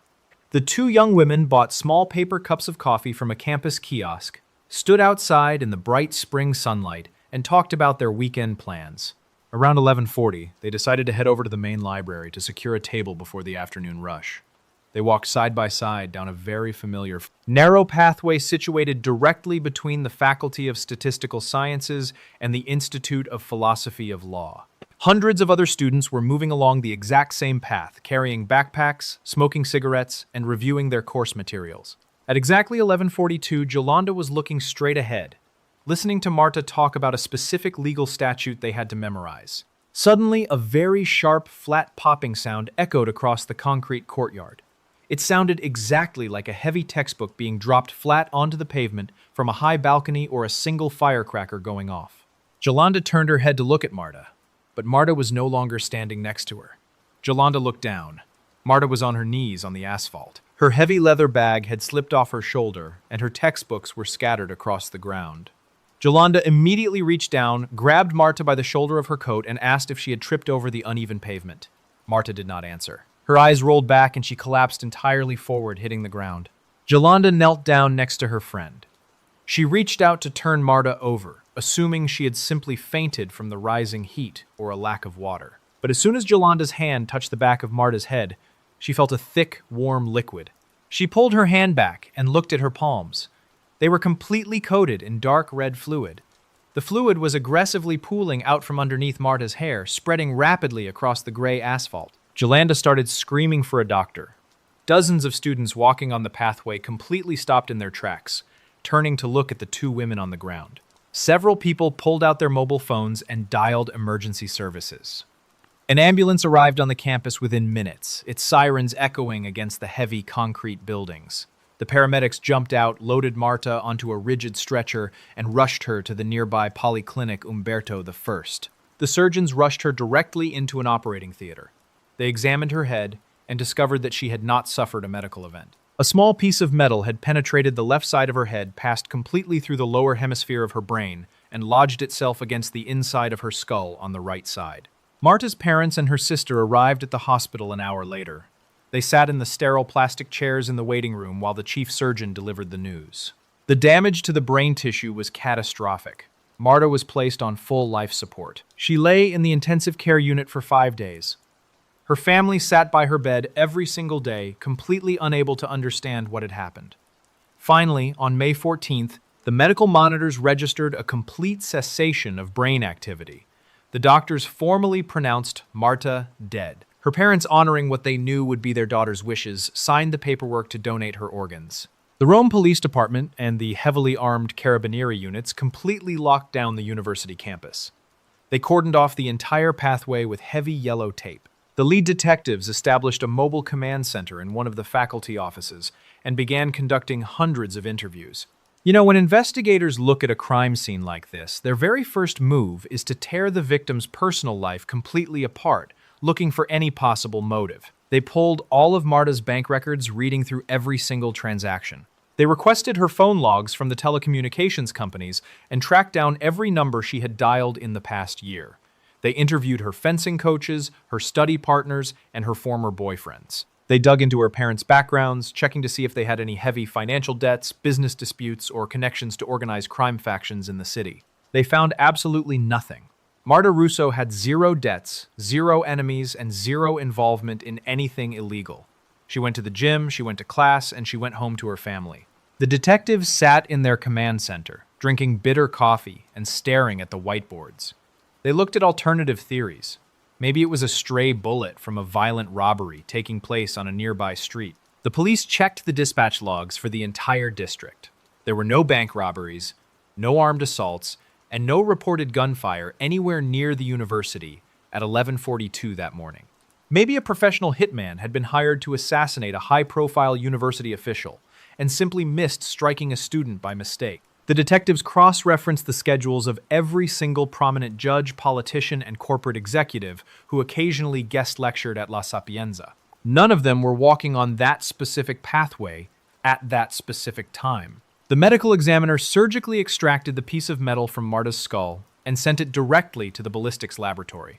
The technicians placed the fragment under a high-powered microscope and measured the specific striations and the weight.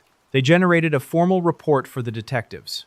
The metal fragment was a .22 caliber solid lead bullet. It was a very small, relatively low-powered round, typically used for target practice or small game hunting. It was not the kind of heavy ammunition a professional hitman or an organized crime syndicate would use. Furthermore, the lack of gunpowder residue on Marta's coat proved she was not shot at close range. The detectives realized they were dealing with a sniper. Someone had stood at a distance, aimed a rifle at a crowded pathway, and fired a single round. The police brought in advanced forensic trajectory experts. These technicians set up heavy metal tripods on the asphalt, placing the primary marker on the exact geographic coordinate where Marta was standing when the bullet struck her. They took the entry angle from the medical examiner's report, adjusted the dials on their equipment, and projected a high-intensity laser beam backward, mapping the exact flight path of the .22 caliber bullet. The red laser beam cut through the air, completely clearing the heads of the students walking below, and traveled straight across the courtyard. It hit the exterior brick wall of the Institute of Philosophy of Law building. The technicians walked over to the building, looking up at the specific spot where the laser rested. It was pointing directly at a window on the second floor. The detectives pulled the architectural blueprints for the building. That specific window belonged to room 6. A team of officers walked into the Institute of Philosophy of Law, marched up the stairs to the second floor, and opened the door to room 6. It was a departmental reading room and library filled with heavy wooden bookshelves, filing cabinets, and a few desks used by the faculty assistants. The window faced outward, offering a completely unobstructed view of the pathway below. The police dusted the windowsill, the desks, and the door handles for fingerprints. They swept the floorboards looking for a spent brass casing, but the room was completely clean. The detectives confiscated the heavy logbooks kept by the department receptionists. They cross-referenced the security swipe cards and the faculty teaching schedules. They needed to know exactly who was standing inside room 6 at 11:42 on the morning of May 9th. They narrowed the list down to a small handful of people. They brought all of them into the precinct for formal questioning. They interviewed a senior professor named Bruno Romano. They interviewed the department secretary, a woman named Gabriella Aledo, and they brought in 2 junior researchers, 29-year-old Giovanni Scattone and 30-year-old Salvatore Ferraro. Scattone and Ferraro were both considered absolute prodigies in the field of legal philosophy. They wore expensive, tailored suits, spoke with highly elevated academic vocabulary, and carried themselves with an intense level of confidence.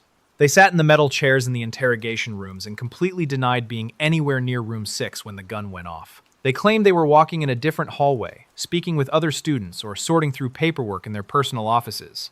The secretary Gabriella Aledo also sat in an interrogation room. She told the detectives she was sorting through some files in room 6 that morning, but she swore she was alone. She said she did not hear a window open, she did not see a rifle, and she definitely did not hear a gunshot. The detectives ordered gunshot residue tests for all the suspects. The forensic technicians swabbed their hands, their jackets, and their briefcases. The lab results came back a few days later. Every single test was completely negative. There were no chemical traces of barium antimony or lead on any of the faculty members. The investigators had the trajectory laser pointing directly at the room, but they had absolutely no physical evidence linking any specific person to a firearm, and they still did not have the weapon itself. Weeks turned into over a month. The Italian media aggressively covered the case every single day, dubbing it the Sapienza murder. The public demanded answers. The police were under massive political pressure from the national government to close the file. The lead detectives decided to completely zero in on the secretary Gabriella Aledo. They reviewed her initial statements and noticed slight inconsistencies in her timelines. They brought her back into the precinct and subjected her to grueling hours-long interrogation sessions. They placed the ballistic reports on the metal table. They showed her the photographs of the laser pointing directly at the window of the room she admitted to being in. They told her that it was physically impossible for a rifle to be fired in that room without her seeing it. They pressured her, telling her that withholding information in a homicide investigation carried massive legal penalties. Finally, Gabriella broke. She started crying, burying her face in her hands. She told the detectives she wanted to change her formal statement. She admitted that she was not alone in room 6 at 11:42. She said 2 other men were standing near the window. She pointed directly to the 2 brilliant junior researchers, Giovanni Scattone and Salvatore Ferraro. She claimed she saw Scattone holding a weapon, pointing it out the window and pulling the trigger, while Ferraro stood directly behind him watching the pathway. She said they immediately hid the weapon in a dark bag, warned her to keep her mouth completely shut, and walked out of the room. The police immediately drafted arrest warrants. They drove to the university, walked into the faculty offices, and placed handcuffs on Scattone and Ferraro. But the detectives were still completely baffled by one massive question. Why? What possible motive did 2 highly educated, successful legal scholars have to shoot a 22-year-old student? The police dug deeply into the backgrounds of the 2 men. They subpoenaed their phone records, their financial histories, and their academic files. They looked for any secret connection between the researchers and Marta Russo. Did they date her? No. Did they grade her exams? No. Did they cross paths in any social circles? No. There was zero physical or digital connection between the men and the victim. So the detective started interviewing the university students who regularly attended the specialized legal philosophy seminars taught by Scattone and Ferraro. The students sat in the precinct and described the intense, highly theoretical debates the 2 researchers facilitated in their classrooms. They said Scattone and Ferraro were incredibly arrogant, constantly challenging the students to find legal loopholes in major criminal cases. Specifically, several students recalled that the 2 men spent hours talking about a very specific theoretical concept. They debated the absolute parameters of the perfect crime. They argued that the entire judicial system relies on deductive reasoning based on motive. If a person is murdered, the police look for who benefits financially, romantically, or professionally. Therefore, Scatone and Ferraro argued if a highly intelligent person commits a murder with absolutely zero motive, targeting a completely random stranger they have never spoken to, and leaves no physical evidence behind it, would be mathematically impossible for the police to ever solve the case. The detectives listened to the students staring at their notepads. They realized this was not a targeted assassination. It was not a robbery gone wrong. It was an intellectual exercise. Two legal philosophers had decided to test their own academic theory in the real world, using a human being as a completely disposable prop in their debate. Based on the forensic trajectory mapping, the extracted ballistic evidence, and the final witness statements here is a reconstruction of what happened on the morning of May 9th. The two men walked up the stairs to the second floor of the Institute of Philosophy of Law. One of them carried a heavy canvas duffel bag slung over his shoulder. Inside the bag was a .22 caliber rifle, a weapon they had acquired specifically because it produced a very low decibel sound when fired. They opened the door to room 6. The secretary was standing near the filing cabinet sorting paperwork. They ignored her. They walked directly over to the window. One of the men reached out, grabbed the metal handle, and pushed the glass pane open just a few inches, creating a narrow gap. He reached into the duffel bag, pulled out the rifle, and rested the barrel on the edge of the windowsill. He looked down at the wide concrete pathway below. Hundreds of university students were walking back and forth, carrying books, drinking coffee, totally unaware of the metal barrel pointing down at them. The man holding the rifle did not look for anyone in particular. He simply looked through the optic sights, scanning the crowd. He settled the crosshairs on a young woman wearing a dark coat, walking with her friend. He pulled the trigger. The rifle jerked backward. A flat popping sound echoed in the small room. The man immediately pulled the weapon back through the gap, slid the window shut, and shoved the rifle deep into the canvas bag. He zipped it closed. The two men turned around, looked at the secretary, and walked out of the heavy wooden doors, heading down the hallway to teach their afternoon classes, completely convinced they had just successfully executed an unsolvable equation. The resulting trial was an absolute media circus. The courtrooms were completely packed with journalists, legal scholars, and television cameras. The defense attorneys representing Scatone and Ferraro aggressively attacked the prosecution's case. They pointed out that the murder weapon was never actually found by the police. They highlighted the fact that the secretary, Gabriella Aledo, had changed her story multiple times under heavy police pressure, arguing her final testimony was entirely coerced and unreliable. The legal battles, the appeals, and the chaotic hearings dragged on for years. The Italian public was heavily divided, with some people believing the researchers were completely framed by a desperate police department, while others viewed them as incredibly arrogant monsters. Finally, after multiple layers of appeals, the Italian Supreme Court of Cassation delivered the definitive ruling in 2003. Giovanni Scatone was formally convicted of manslaughter. The court ruled that while he pulled the trigger, there was sufficient reasonable doubt regarding his specific intent to kill, suggesting he may have fired the weapon simply to prove he could bypass the security, inadvertently striking the student. He received a multi-year prison sentence. Salvatore Ferraro was convicted of aiding and abetting the crime and also received a prison term.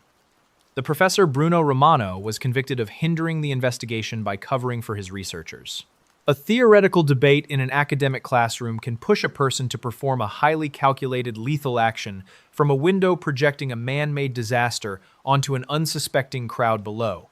But sometimes, a massive, unstoppable disaster does not require a weapon, a philosophy degree, or a human hand pulling a trigger. It simply requires a very specific combination of atmospheric conditions, heavy precipitation, and a sheer drop, completely cutting off an entire town from the rest of the world.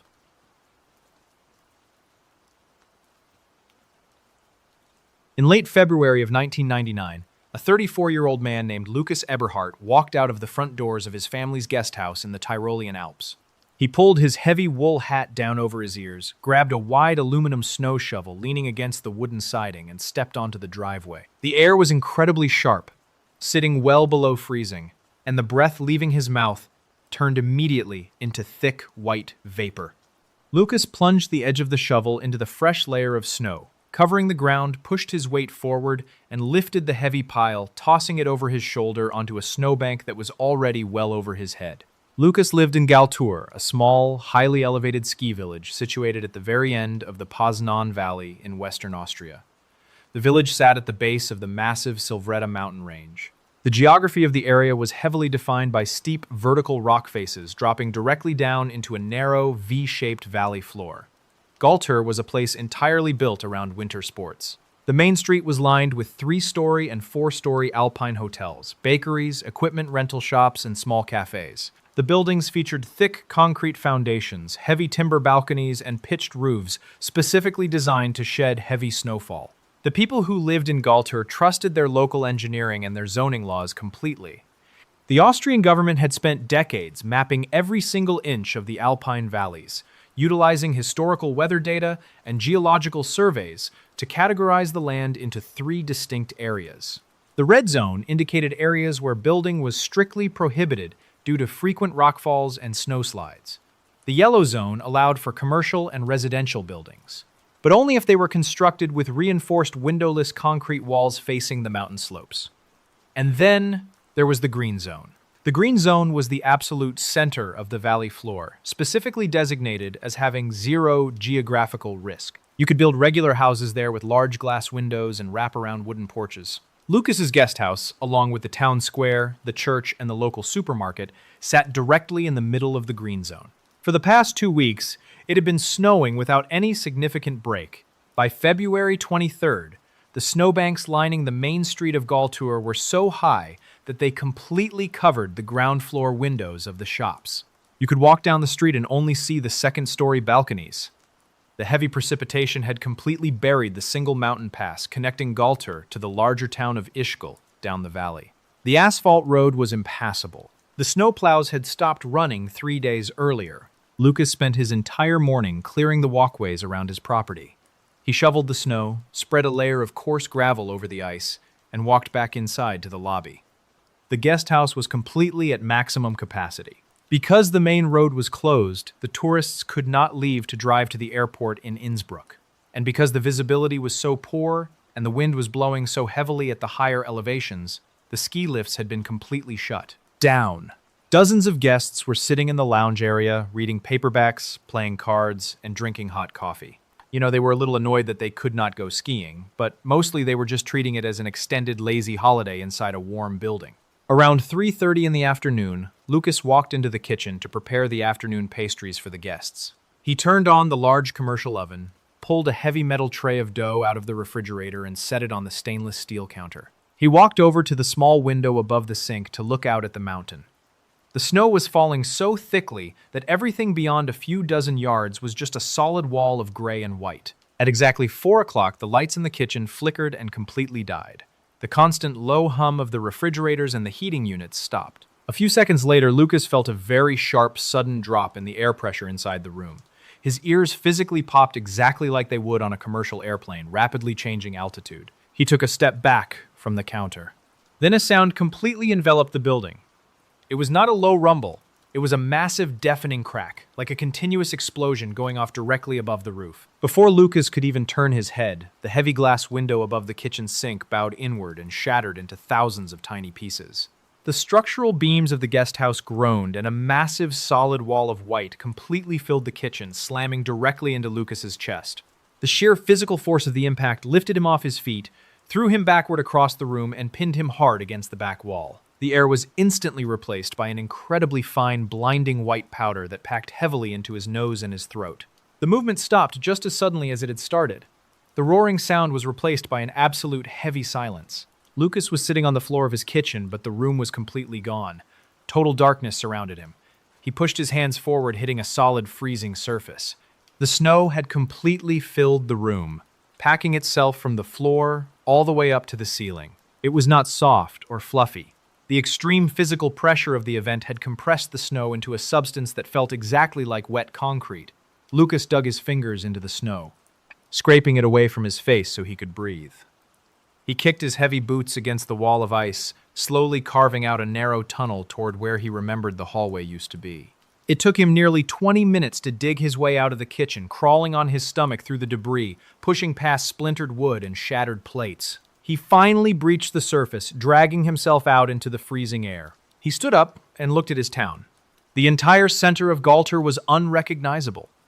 The green zone simply did not exist anymore. Dozens of homes, hotels, and businesses had been completely obliterated. The upper floors of buildings were sheared clean off their foundations. Large passenger cars had been picked up, carried through the air, and smashed directly into the second-story brick walls of the remaining structures. The street lamps were gone. The power lines were snapped and buried. A massive layer of dense, heavily compacted snow covered everything in sight. People were slowly emerging from the half-destroyed buildings, walking out onto the debris field. Nobody had any heavy excavation equipment. The bulldozers and the large plows were either buried or parked miles away. The locals and the tourists immediately dropped to their knees and began digging into the hard snow with whatever they could find in their hands. People used broken wooden planks, metal baking sheets, plastic dinner plates, and their bare hands tearing at the ice trying to reach the people trapped below the surface. Lucas ran toward a collapsed residential house across the street. He dropped to his knees and started digging alongside 3 other men. They pulled the snow away, tossing it behind them, moving inches at a time. The temperature was dropping rapidly as the sun went down, and their hands were completely numb, but they did not stop. A few yards away, a local man named Joseph walked over the debris field holding a thick leather leash. Attached to the leash was a large, heavy-set German shepherd named Heiko. Heiko was a trained mountain rescue dog. Joseph unclipped the metal carabiner and gave a short verbal command.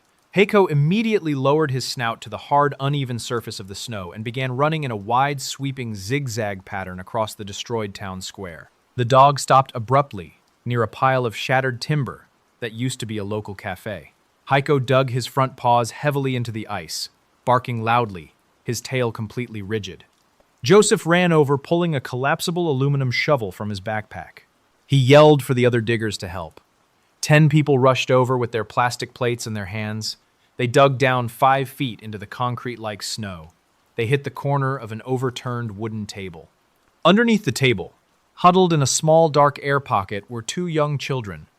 They pulled the kids out of the hole, wrapped them in heavy wool blankets, and carried them to a nearby hotel that was still standing. Heiko turned around, put his snout back to the ice, and continued running across the debris field. The digging continued in complete darkness for hours. The local doctors set up a triage center inside a half-destroyed dining room using battery-powered flashlights to examine the survivors. They treated broken femurs, crushed ribs, and severe hypothermia. The people of Galtur realized very quickly that they were completely on their own. The roads were blocked by 30 feet of snow. The phone lines were severed.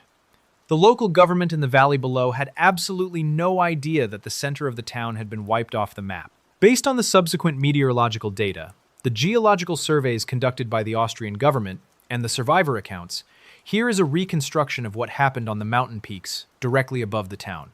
Throughout the month of February, 3 separate massive weather systems moving over the Atlantic Ocean collided directly over the Alps.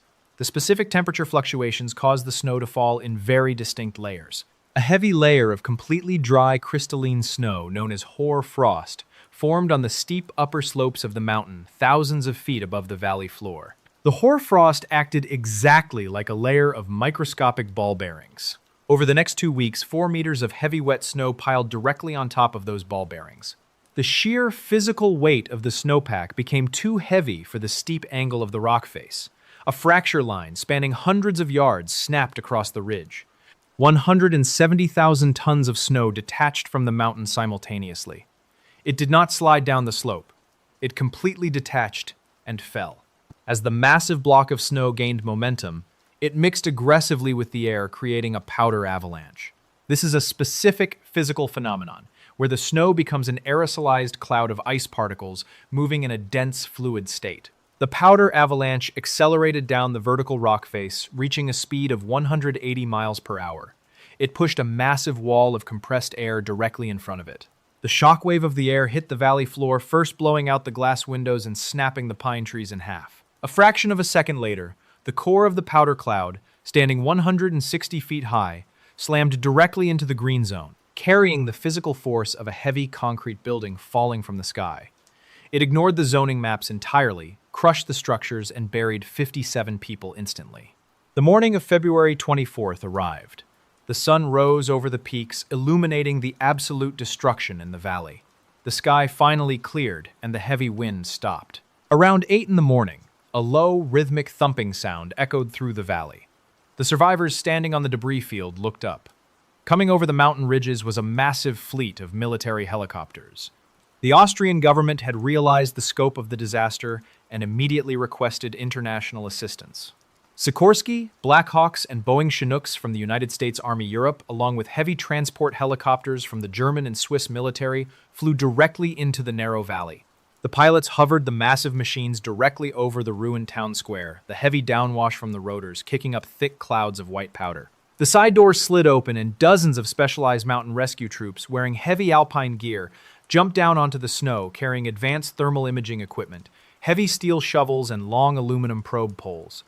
The military completely took over the operation. They organized the survivors into long lines and began loading them into the back of the Chinooks. Over the next 48 hours, the helicopters ran continuous rotation flights, airlifting thousands of trapped tourists and locals out of the valley to the safety of the lower towns. The rescue troops spent days driving their long metal probes into the hard snow, searching for the remaining victims. The final recovery logs recorded the full physical toll of the powder cloud. 31 people lost their lives in the debris. The Austrian government spent years entirely rewriting their geological hazard maps. The green zones were completely erased from the valley floor. Massive, thick steel barriers and heavy concrete diversion dams were bolted directly into the rock faces above Galter to physically break the speed of any future powder cloud. A massive wall of white moving at incredible speeds can completely overwhelm a town anchored firmly into solid rock. But when you are floating on the open water thousands of miles from land and a wall of white water rises up to meet you, the ground beneath your feet simply disappears.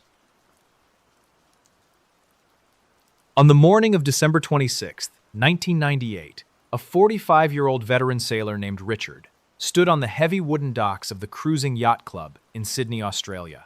The sun was reflecting sharply off the surface of the harbor, and the air smelled heavily of salt spray, diesel fuel, and the strong sunscreen worn by the thousands of spectators lining the concrete retaining walls. Richard wore a faded gray polo shirt, thick canvas shorts, and worn-out deck shoes. He held a plastic clipboard in his right hand, systematically checking off a massive list of provisions being loaded onto a 65-foot racing yacht. The boat had a sleek, narrow hull built from highly polished fiberglass and a rigid carbon fiber mast that extended over 80 feet straight up into the air. He stepped over the metal lifelines and lowered himself down the narrow companionway hatch into the main cabin. The space below deck was incredibly cramped and highly utilitarian. There was barely enough room to stand up straight without hitting your head on the fiberglass ceiling. Bunks made of taut canvas were stacked 3 high against the curved walls of the hull.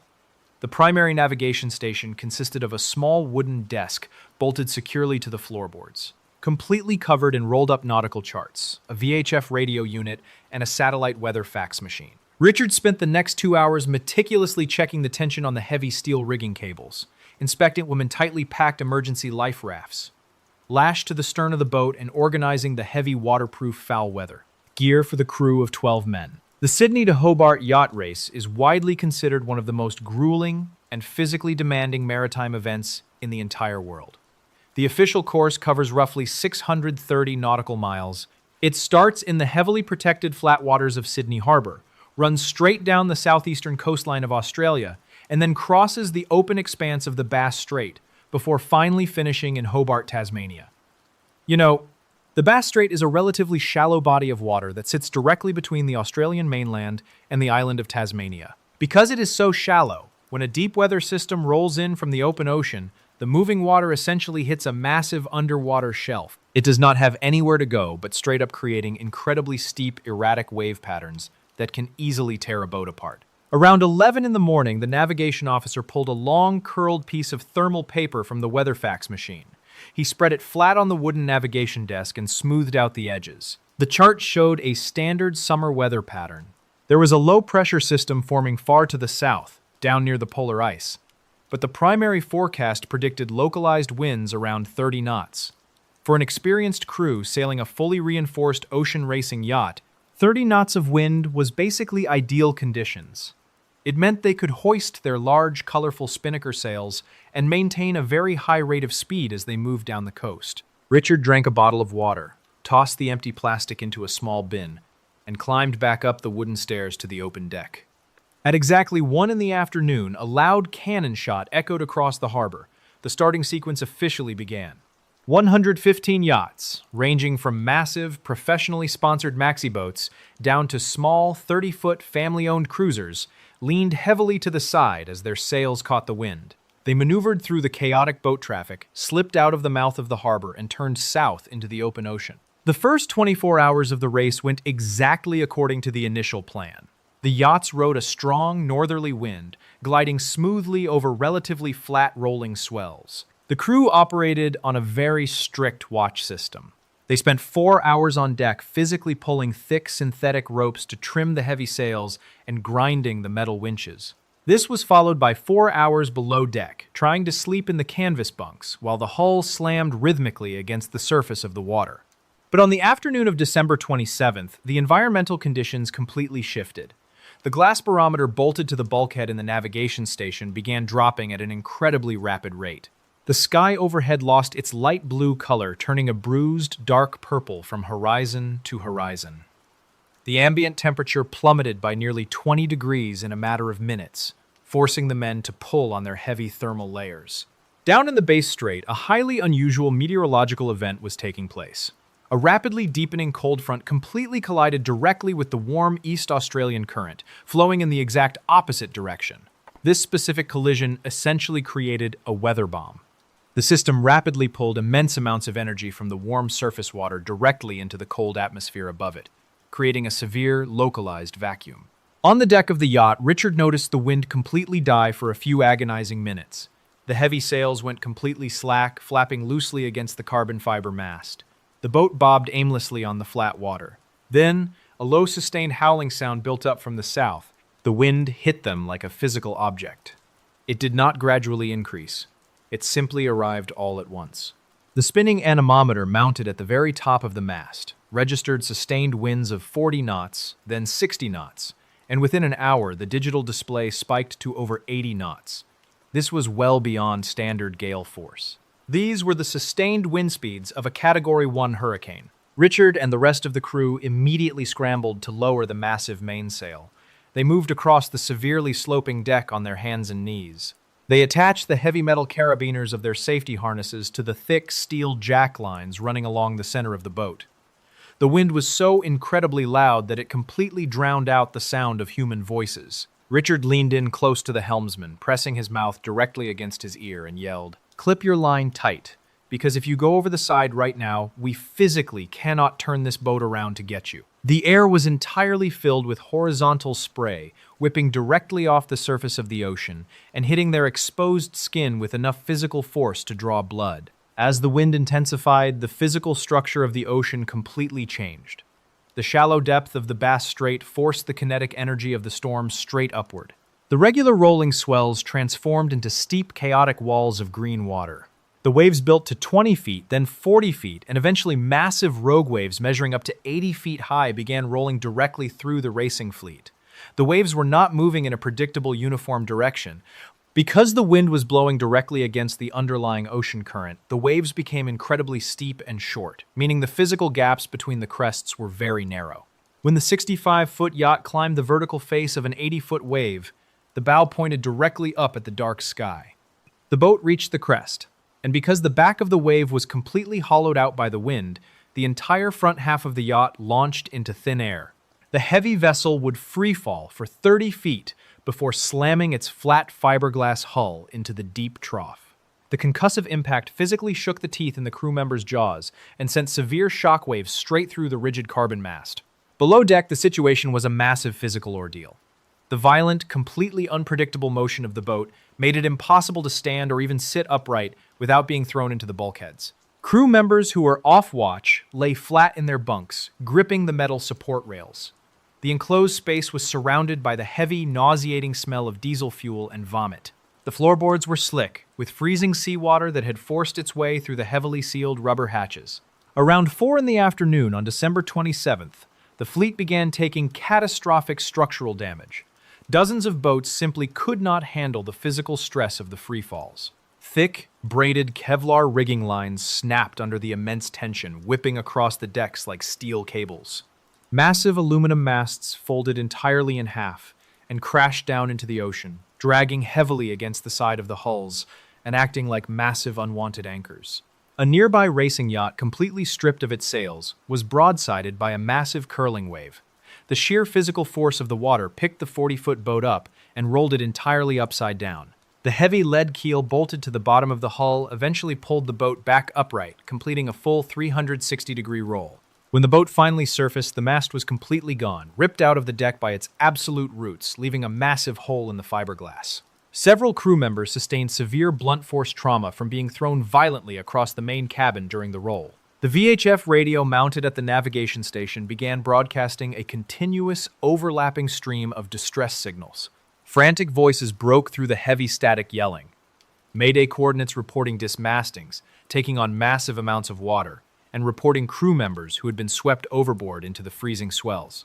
The local rescue coordination center on the Australian mainland was completely inundated. They had dozens of heavily damaged boats scattered across hundreds of miles of open raging ocean, all requesting immediate medical evacuation. Based on the preliminary storm reports from the Australian Bureau of Meteorology, the official naval rescue logs, and the sworn survivor accounts presented at the subsequent inquiries, here is a reconstruction of the massive rescue operation that took place in the Bass Strait. The Australian authorities immediately launched the largest peacetime search and rescue operation in the nation's entire history. They deployed 35 fixed-wing aircraft and 27 heavy naval vessels directly into the teeth of the storm. However, because the waves were far too massive for the surface ships to conduct safe physical extractions without crushing the smaller yachts, the primary rescue responsibility fell entirely to specialized military helicopter crews. A military search helicopter flew low over the churning, white-capped water. The pilot wore heavy night vision goggles, fighting the physical controls as the 80-knot wind battered the metal side of the aircraft. You know, the pilots of these helicopters faced an incredibly complex mathematical problem. They had to maintain a perfectly stationary hover at exactly 50 feet while the wind constantly shifted direction and speed, pushing the tail rotor side to side. The pilots manually manipulated the flight controls, staring down at the water through the thick glass of the cockpit, relying entirely on the verbal commands of the flight mechanic standing near the open door. If the pilot dropped the helicopter just 10 feet too low, the crest of an 80-foot rogue wave could easily clip the spinning tail rotor instantly, dragging the entire aircraft and the flight crew down into the ocean. The pilot looked down and spotted a small, brightly colored emergency life raft pitching wildly in the deep swells. The raft belonged to a veteran wooden racing yacht that had taken a massive wave directly over its beam. The wooden hull planks had completely buckled under the immense weight of the water, flooding the interior within seconds and forcing the crew to abandon ship in the pitch dark. The helicopter hovered roughly 50 feet above the water. The flight mechanic stood at the open side door, fighting the extreme downdraft, pulling at his uniform and lowered a heavy steel cable attached to a rescue swimmer. The swimmer hit the freezing water and immediately unclipped the carabiner from the cable. He swam through the towering waves, physically pulling himself over the breaking crests until he finally reached the rubber edge of the life raft. He looked inside the raft and saw several men huddled together. The physical reality of severe hypothermia had completely set in. The blood aggressively pulls away from the extremities in cold water, retreating into the vital organs to preserve the core temperature. The men in the raft had lost complete motor function in their hands and feet. Their lips were completely blue and their jaw muscles shivered so violently they occasionally chipped their own teeth. The thin rubber floor of the life raft provided absolutely zero insulation from the freezing water pressing against the underside, acting essentially like a block of solid ice. The rescue swimmer grabbed the first man by his harness, pulled him out of the raft into the water, and swam him back toward the hovering steel cable. The flight mechanic lowered a metal rescue strop. The swimmer secured it tightly around the sailor's chest and signaled the mechanic to hoist them up. As the heavy mechanical cable reeled the man upward, a massive wave surged directly from beneath them. The rushing water caught the sailor and dragged him violently sideways, swinging him like a heavy pendulum at the end of the steel wire. The flight mechanic had to manually override the electronic winch, carefully feathering the controls to prevent the wire from snapping under the sudden massive tension. He eventually pulled the exhausted man through the side door, laying him flat on the metal floor of the cabin. The rescue swimmer turned around in the water, swam back to the raft, and repeated the entire physical process, diving into 80-foot swells again and again until the raft was completely empty. The helicopters flew back and forth from the Australian mainland to the Bass Strait for 3 consecutive days. They landed on the tarmac, refueled the heavy tanks, loaded fresh rescue swimmers, and flew straight back into the storm. By December 29th, the massive low-pressure system finally moved off toward the east, and the wind began to gradually die down. The ocean slowly flattened out, leaving a massive, widespread trail of physical debris scattered across the surface of the water. Shredded Kevlar sails, broken pieces of jagged fiberglass, and empty plastic water containers bobbed in the long, slow swells. The maritime authorities began compiling the final data from the incident. Out of the 115 yachts that had crossed the starting line in Sydney Harbor, only 44 vessels actually made it to the finish line in Hobart. 71 boats had formally retired from the race and turned back due to severe structural damage. The rescue helicopters and naval ships successfully pulled 55 battered sailors directly from the water or from the decks of sinking vessels. 5 heavy racing yachts had sunk entirely to the bottom of the ocean. The toll on human life was severe. 6 highly experienced sailors lost their lives during the storm, physically swept overboard by the massive waves or trapped deeply inside the hulls of the sinking yachts. In 2001, the New South Wales State Coroner held a massive, detailed public inquest into the disaster. The legal investigation heavily analyzed the meteorological weather forecasting models, the race management communication protocols, and the specific structural integrity of the individual vessels. The findings led to complete sweeping overhauls in ocean racing safety requirements, changing the mandatory survival equipment, structural stress testing, and emergency beacon protocols for all offshore fleets. When you push a small, fragile vessel out into the open ocean and the atmosphere decides to violently alter the physical environment around you, survival simply comes down to holding onto a heavy tether, bracing against the deck, and waiting for the water to stop moving. You have to fight against the sheer, completely unbiased force of nature. But sometimes, you do not have to fight the external environment at all. Sometimes, you are forced to fight against a massive, highly coordinated machine composed of thousands of people where the community around you completely makes up its mind and decides to lock you in a cage based entirely on a completely fabricated narrative.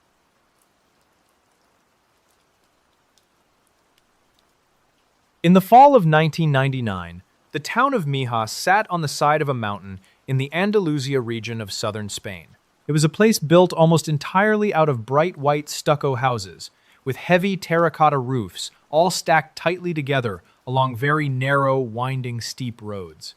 During the day, the town was packed with people. Locals sat at small metal tables outside cafes drinking very strong coffee, while large groups of foreign expatriates and tourists walked up and down the stone steps taking photographs of the coastline below. People left their windows open to let the coastal breeze push through the rooms, and neighbors routinely walked right through each other's backyards without knocking to borrow tools or drop off extra groceries.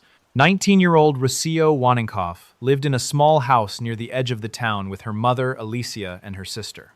Rocio had a very established, highly structured daily routine. She attended local classes, spent hours sitting on the floor of her living room studying her textbooks, and spent almost every single evening hanging out with her boyfriend who lived just a short walk down the road. For a very long time, the central authority figure in Rocio's household had been a woman named Dolores Vazquez. Dolores was a local hotel manager.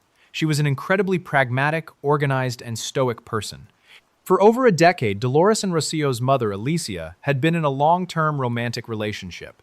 They lived under the same roof, shared a bank account, and raised the children together. Dolores was the one who managed the family's finances, fixed the cars when they broke down in the driveway, and bought the groceries every week. Rocio actually referred to Dolores as her second mother, but a few years earlier, Alicia and Dolores had a major falling out. The relationship ended. They separated their finances, and Dolores moved out. But she did not move very far. She bought a house just a few hundred yards away from Alicia's property. So there was a lot of lingering, uncomfortable tension. The two women constantly ran into each other at the local bakery or the post office. But despite the awkwardness between the adults, Rocio maintained a relationship with Dolores, occasionally stopping by her house to say hello or ask for advice. On the evening of October 9th, 1999, Rocio walked over to her boyfriend's house. They spent a few hours sitting on his fabric sofa, eating snacks and watching a variety show on a small television set. Around 9:30 in the evening, Rocio stood up, grabbed her jacket, and told her boyfriend she was going to walk back to her house. She needed to change her clothes and put on a different pair of shoes, because she was planning to meet up with a large group of friends later that night at a massive local fair in the nearby town of Fuengirola. Her boyfriend walked her to the front door, kissed her on the cheek, and watched her turn down the street. Rocio's route home was incredibly short, roughly a 10-minute walk. She turned off the main paved road and started walking down a specific dirt path, known to the locals as La Cortillera. It was a narrow, unpaved strip of loose dirt and gravel that cut directly between several large houses and empty, overgrown lots.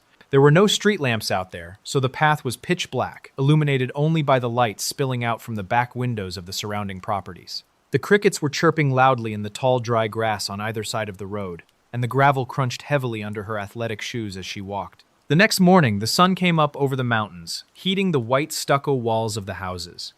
Alicia woke up, walked into the kitchen, and started a pot of coffee. She walked down the hallway and pushed open the wooden door to Rocio's bedroom. The bed was completely made. The blankets had not been touched.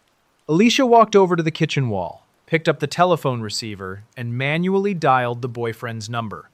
He answered the phone, his voice thick with sleep. Alicia asked if Rocio had ended up spending the night on his sofa. The boyfriend sat up in his bed and said no. He told Alicia that Rocio had walked out of his front door at exactly 9:30 the night before, heading straight for her house. Alicia hung up the phone. She grabbed her other daughter and the two of them ran out the front door and began walking briskly down the dirt path of La Cortillera, looking side to side in the tall brush. Roughly halfway down the dark, unlit section of the path, Alicia stopped completely in her tracks. Sitting right in the middle of the dirt were Rocio's white athletic shoes. They were sitting neatly next to each other. A few feet away, the dry dirt was completely saturated with a massive dark brown fluid stain. Beside the fluid, there were deep, heavy, continuous skid marks pressed firmly into the loose gravel, displaying the exact tread pattern of commercial car tires, accelerating rapidly away from the scene. Alicia grabbed her daughter's arm, turned around, ran back to her house, and immediately called the Guardia Civil. Within an hour, dozens of police officers arrived at La Cortillera. They pulled heavy strips of yellow tape across the dirt path, completely blocking access from both sides. Forensic technicians wearing blue plastic covers over their shoes walked carefully around the fluid stain, taking photographs of the tire tracks and placing the white shoes into thick paper evidence bags.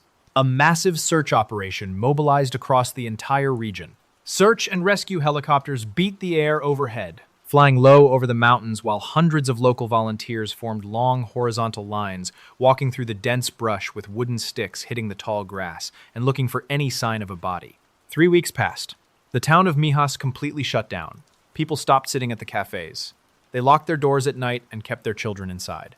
On November 2nd, a man was walking his dog near a large tennis club in the coastal city of Marbella, roughly 20 miles away from Mijas. The man walked off the paved road into a heavily wooded area.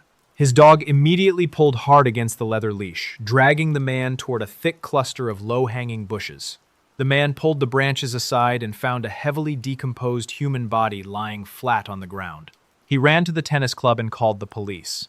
The medical examiner arrived at the scene, secured the remains, and transported them directly to the local morgue. They used dental records to officially confirm the identity. It was Rocio Waninkoff. The physical examination revealed that she had been stabbed multiple times in the chest and back with a sharp, heavy blade. The pressure on the local police department became absolutely immense. The media parked massive white satellite trucks directly outside the police station, broadcasting live reports every single evening. The public demanded an immediate arrest. The detectives sat in their offices, staring at the photographs of the dirt path and the tire marks. They had absolutely no leads. They had no witnesses, no murder weapon, and no fingerprints. So, they decided to look closely at the victim's inner circle. They pulled Alicia in for questioning, they interviewed the boyfriend, and then they looked directly at Dolores Vasquez. The police knew about the intense rocky breakup between Dolores and Alicia. They knew Dolores lived just a few hundred yards away from the dirt path. They sent 2 detectives to Dolores's house to bring her in for a formal interview. Dolores sat in the hard plastic chair inside the interrogation room.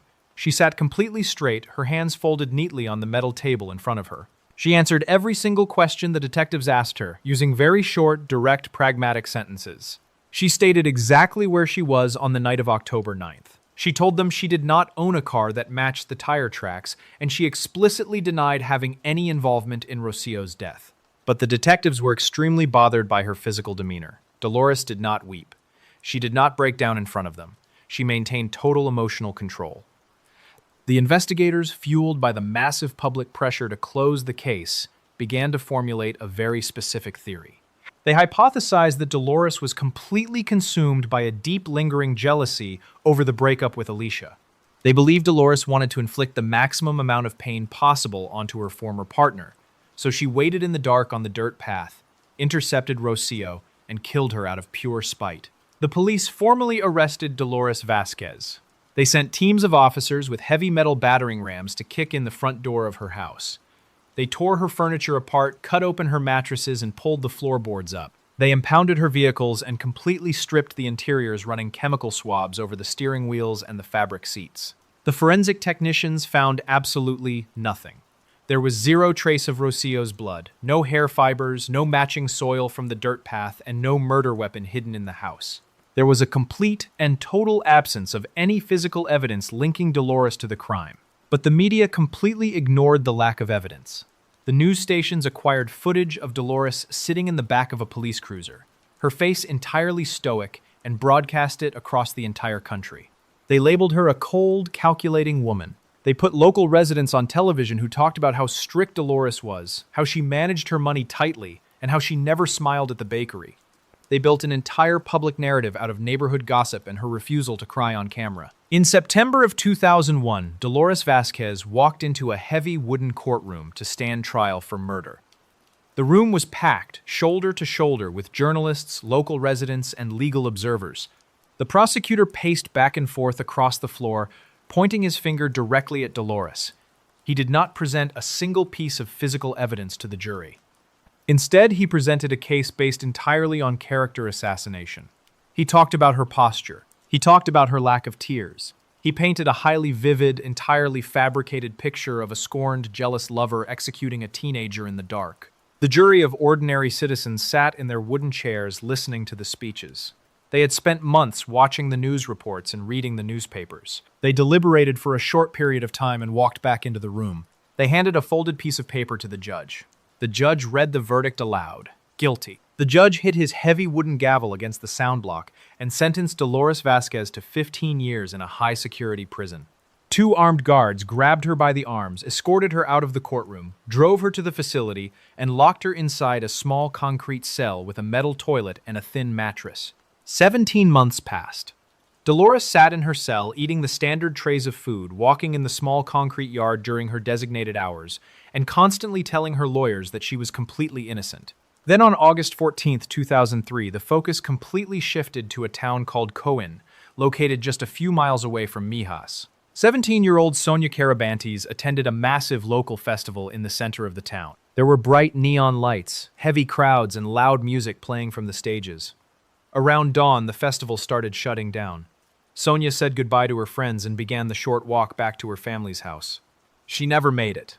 Later that morning, Sonia's mother walked out of her front door and found her daughter's purse and mobile phone lying directly in the middle of the paved street just a few yards away from their driveway. The local police immediately launched a massive search grid. Days later, a group of officers searching a remote rocky area entirely outside of the town limits found a body shoved underneath a pile of heavy stones. It was Sonia Carabantes. The medical examiner placed Sonia's body on the stainless steel table in the local morgue and began a highly detailed forensic examination. They looked closely at her hands. Underneath Sonia's fingernails, they found microscopic skin cells and trace amounts of foreign blood. Sonia had physically fought back against her attacker, scratching them deeply enough to pull their cellular material away. The laboratory technicians extracted the DNA profile from the blood and the skin cells. They entered the long string of genetic markers into the National Computer Database, pressing the key to run a cross-reference against every single piece of evidence logged in the system. The computer monitor flashed. It registered a direct 100% match.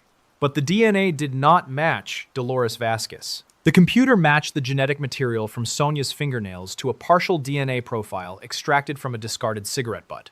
That specific cigarette butt had been found lying in the dirt exactly at the spot where Rocio Wanenkoff had dropped her white athletic shoes 4 years earlier. The police had placed the cigarette in an evidence bag, processed the DNA, and then completely ignored the results because the genetic markers belonged to a biological male, and they were already entirely fixated on putting Dolores in a concrete cell. The police ran the male DNA profile through international databases. It immediately returned a hit from the United Kingdom. The genetic material belonged to a man named Tony Alexander King. He was a British expatriate living in the Andalusia region. The Spanish detectives pulled his thick paper files from the police departments in London. Tony King had a massive, highly documented history of committing severe violence against women in the UK, dating all the way back to the 1980s. He had simply moved to Spain to avoid the British authorities.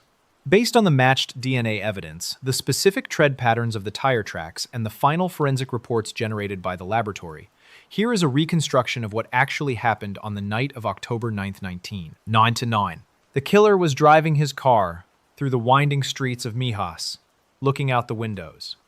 He turned his steering wheel and steered his vehicle down the loose dirt and gravel of La Cortillera. His headlights cut through the dark, illuminating the tall, dry grass. Up ahead, he spotted a teenager carrying a small purse, walking completely alone. He pressed his foot against the brake pedal, pulled the car over to the side of the path, and turned off the engine. He pushed his door open and stepped out into the dirt. He lit a cigarette, took a drag, and dropped it onto the ground. He walked up behind the teenager, grabbed her by the arms, and forced her into the back seat of his vehicle. She kicked her white shoes off onto the path as she fought him. He hit the accelerator, leaving deep, heavy skid marks in the dirt, and drove out to an entirely remote location where he executed her and dumped her body in the bushes.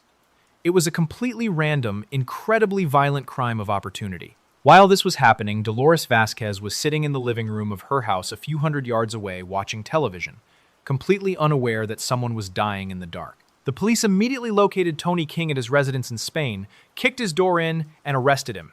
He was placed on trial, faced the massive mountain of genetic and physical evidence linking him to both murders, and was sentenced to 55 years in a maximum security prison. The state immediately drafted the release papers for Dolores Vasquez. She walked out of the heavy metal gates of the prison facility, squinting in the bright sunlight. The Spanish government eventually paid her a financial sum as compensation for the wrongful conviction. But she had already lost years of her life, her business, and her entire reputation. A crowd of people standing in a courtroom can look at a completely innocent woman, analyze her posture and her facial expressions, and decide to lock her in a concrete cell based on absolutely nothing but rumors and a fabricated narrative. But sometimes people do not need a crowd to ruin their lives. Sometimes a person can pull off a highly complex multi-million-dollar operation without leaving a single fingerprint, only to completely destroy their own massive success within hours by walking into a real estate office and placing stacks of $100 bills on the table. On a Saturday evening in early October of 1997, a 37-year-old man named David Gant stood inside the massive concrete loading bay of the Loomis Fargo Armored Car Facility in Charlotte, North Carolina. He wore a standard dark blue uniform with a heavy-duty utility belt and a holstered service weapon resting against his right hip. The air inside the facility smelled strongly of diesel exhaust from the heavy armored trucks and the distinct, dry scent of industrial paper ink. David was the regional vault supervisor. He possessed a complete set of security keys, the master combinations to the heavy steel vault doors, and unrestricted access to the entire building. He spent his entire day managing the logistics of the currency transport, scheduling the armed guards, and overseeing the physical transfer of millions of dollars in Federal Reserve notes. He was a military veteran who showed up to work on time, followed the strict operational protocols, and lived a highly structured, incredibly routine life with his wife in a small suburban house. He earned a very modest hourly wage, completely disproportionate to the massive amounts of wealth he physically handled every single day. For months, David had been developing a very close personal relationship with a female coworker. They spent hours sitting in the break room, drinking cheap coffee from small styrofoam cups, complaining about the long shifts and the strict management. David had developed a massive, completely overwhelming crush on her. She eventually quit her job at the facility, but she maintained regular contact with David, calling him on his home phone and meeting him for lunch. During one of these conversations, she introduced a completely new topic. She started talking about a mutual acquaintance of hers, a man who had a highly specific, extremely ambitious idea. She told David that with his direct access to the main vault and his knowledge of the security blind spots, They could easily coordinate an inside job. She said her acquaintance had a flawless logistical plan to handle the money and ensure nobody ever got caught. David listened to her. He looked at his own life, his mounting bills, and his stagnant career. He agreed to the plan. At exactly 6 in the evening on October 4th, David was working the final weekend shift. The massive concrete building was completely empty except for him and one very junior employee who had recently been hired. David walked over to the junior employee, handed him a clipboard, and told him he was being sent home early for the night. The employee nodded, packed his personal belongings, punched his time card, and walked out of the heavy metal side door. David was now completely alone inside the facility. He walked into the primary security office, reached up to the wall-mounted closed-circuit television hub, and manually disconnected the thick black cables, running to 2 of the primary security cameras, pointing directly at the loading bay. He walked out of the office down the narrow cinder block hallway and approached the heavy steel doors of the main vault. He turned the metal dials, entered the master combination, and pulled the heavy locking lever. The door swung open. Inside the vault, thousands of thick bundles of currency sat on heavy steel utility racks. The bundles were tightly bound in thick plastic and wrapped with color-coded rubber bands separated entirely by denomination. David grabbed a heavy metal pushcart with thick rubber wheels and rolled it directly into the center of the vault. He began pulling the bundles off the racks, tossing them into large reinforced plastic cargo bins. You know, when people think of $1 million, they generally picture a small, sleek metal briefcase. But $1 million in mixed small denominations is incredibly heavy and physically massive. David was not moving $1 million. He was moving over $17 million. The physical weight of the currency was completely staggering, totaling over 4,000 pounds of solid paper. He loaded the heavy plastic bins onto the metal cart, pushed his weight against the metal handle, and rolled the cart out of the vault toward the loading bay. He backed a branded heavy-duty Loomis Fargo armored van directly up to the loading dock. He spent over an hour engaged in intense, back-breaking physical labor, manually lifting the heavy bins and sliding them across the metal floor of the van. Sweat completely soaked through his dark blue uniform shirt. He was breathing heavily, moving as fast as he physically could. He walked back into the facility, locked the vault doors, and climbed into the driver's seat of the armored van. He started the heavy diesel engine, engaged the transmission, and drove directly out of the gated compound, completely vanishing into the dark streets of Charlotte. On Monday morning, the facility manager arrived for the opening shift. He unlocked the front doors, walked to the main vault, and opened it. He looked at the heavy steel racks. They were completely empty. He immediately picked up the telephone and contacted the federal authorities. Within an hour, dozens of agents from the Federal Bureau of Investigation arrived at the facility. They established a mobile command center in the break room, setting up laptop computers and whiteboards. The lead investigators immediately pulled the security tapes from the closed-circuit television system. They sat in the small office watching the grainy black and white footage on a small monitor. David had successfully unplugged 2 of the cameras, but he had completely missed the third camera, mounted high up in the corner of the loading bay. The federal agents watched a clear, unobstructed video of David Gant manually loading plastic bins of cash into the back of the armored van. He even looked directly up at the lens at one point. The initial investigation moved incredibly fast. The agents dispatched tactical teams to David's suburban house, but it was completely empty. They pulled his financial records, his telephone logs, and his border crossing data. They discovered that just a few hours after leaving the loading bay, David had abandoned the armored van in a wooded area just outside the city limits. He then took a taxi to the international airport, bought a ticket with cash, and boarded a commercial flight heading directly to Cozumel, Mexico. The federal agents knew exactly who took the money, and they knew exactly where he went. But they had a massive logistical problem. When David boarded the flight to Mexico, he did not declare any large sums of currency at the customs checkpoint, and he was completely empty-handed when he walked through the airport's security gates. $17 million, weighing 4,000 pounds, simply does not fit in an overhead storage bin. The agents realized David had absolutely not acted alone. He had transferred the massive bulk of the cash to an unknown group of co-conspirators in the woods before fleeing the country. The entire federal investigation completely shifted focus. They needed to find the people holding the money. The agents began continuously monitoring the local banking networks across North Carolina and the surrounding states. They requested immediate alerts for any sudden unusual influx of large cash deposits. For a few weeks, the system remained completely quiet. Then the agents received a notification from a small bank branch in Gaston County. a woman had walked into the local lobby carrying a heavy plastic grocery bag. She approached the teller counter, opened the bag, and pulled out several thick stacks of $20 bills. She handed the teller exactly $9,900 in cash. The teller processed the transaction. But because the amount was suspiciously just $10 under the official $10,000 threshold that triggers an automatic federal tax report, the teller manually filed a suspicious activity report. A few days later, the exact same woman walked into a completely different bank branch across town. She carried the same plastic grocery bag. She pulled out more thick stacks of $20 bills and deposited another $9,900. Over the next month, she repeated this specific physical routine at dozens of different financial institutions. The federal agents immediately pulled the bank's security footage, isolated the images of the woman, and identified the primary account holder. They traced the account directly to a massive, highly exclusive, gated residential community called Kramer Mountain, located just outside of Charlotte.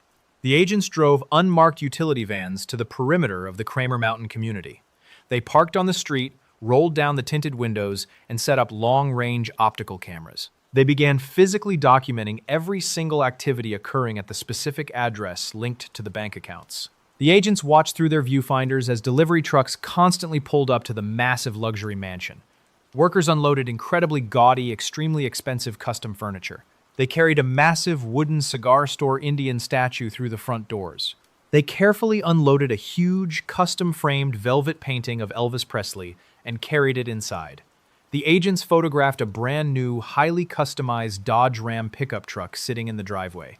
A few days later, a brand new BMW Z3 convertible was parked directly next to it. The agents pulled the property records for the mansion. The massive $600,000 estate had been purchased entirely in cash. The buyers had simply walked into the local real estate office, placed a heavy briefcase on the wooden desk, and pulled out hundreds of tightly banded stacks of currency. The federal investigators secured immediate authorization for a comprehensive wiretap operation. They spliced directly into the telephone lines connecting the mansion to the outside world. The agents sat in the back of the utility vans, wearing heavy black headphones, listening to the static and recording every single conversation that took place inside the house. For days, they listened to the residents talking about buying more cars, planning expensive vacations, and ordering custom jewelry. But then the tone of the phone calls completely shifted. The agents heard the primary male resident of the mansion speaking to a woman. He sounded incredibly frustrated and highly agitated. He complained that a guy currently living down in Cozumel, Mexico, was constantly calling him from a public payphone begging for more money. The man on the wiretap said the guy in Mexico was becoming a massive liability. A few days later, the agents recorded another phone call. The man in the mansion was speaking to a completely new individual, a man he referred to as Michael. The resident offered Michael a flat fee of $50,000 in cash. He provided Michael with a plane ticket, a physical description, and a direct order to fly down to Cozumel, locate the guy complaining on the payphones, and completely eliminate him. The federal agents sitting in the surveillance van immediately pulled their headphones off. They had an active, highly credible assassination plot unfolding in real time. They mobilized their tactical units instantly. In early March of 1998, the FBI coordinated directly with the Mexican Federal Police authorities. Heavily armed units swept the tourist beaches and the small local bars in Cozumel. They located David Gant sitting alone near the water. The agents surrounded him, placed him in metal handcuffs, and pulled him into a secure vehicle, effectively arresting him to save his life from the incoming hitman. Simultaneously, massive federal tactical teams pulled up to the iron gates of the Kramer Mountain community in North Carolina. Dozens of agents wearing heavy ballistic vests and carrying entry tools completely surrounded the luxury mansion. They used heavy metal battering rams to breach the thick wooden front doors, swarmed the hallways, and secured the entire residence. They walked into the master bedroom and placed the male resident and his wife in handcuffs. They escorted them out to the waiting federal vehicles. The agents identified the man as Steve Chambers and the woman as his wife Michelle. Steve Chambers was not a highly sophisticated criminal mastermind or a professional money launderer. Just a few months prior, Steve and Michelle had been living in a very small, heavily damaged mobile home in a rural trailer park in Gaston County. Steve was a direct associate of Kelly Campbell, the former Loomis Fargo employee that David Gant had a massive crush on. Based on the hundreds of hours of federal wiretaps, the recovered bank ledgers, and the subsequent confessions here, is a reconstruction of exactly how the operation fell apart. Steve Chambers used Kelly Campbell to manipulate David into doing the heavy lifting. The plan was entirely structured around David taking all the physical risk. On the night of the heist, David drove the armored van into the dark woods outside the city. Steve and Kelly were waiting in their civilian cars. They spent hours transferring the 4,000 pounds of cash from the van into the trunks of their vehicles. Steve handed David exactly $50,000 in a small bag and told him to get on the plane to Cozumel. Steve promised he would hold the remaining $17 million in a secure location and slowly wire small increments to David in Mexico once the federal heat died down. But Steve had absolutely no intention of wiring the money. The very second David boarded the commercial flight, Steve and Michelle abandoned their rural trailer.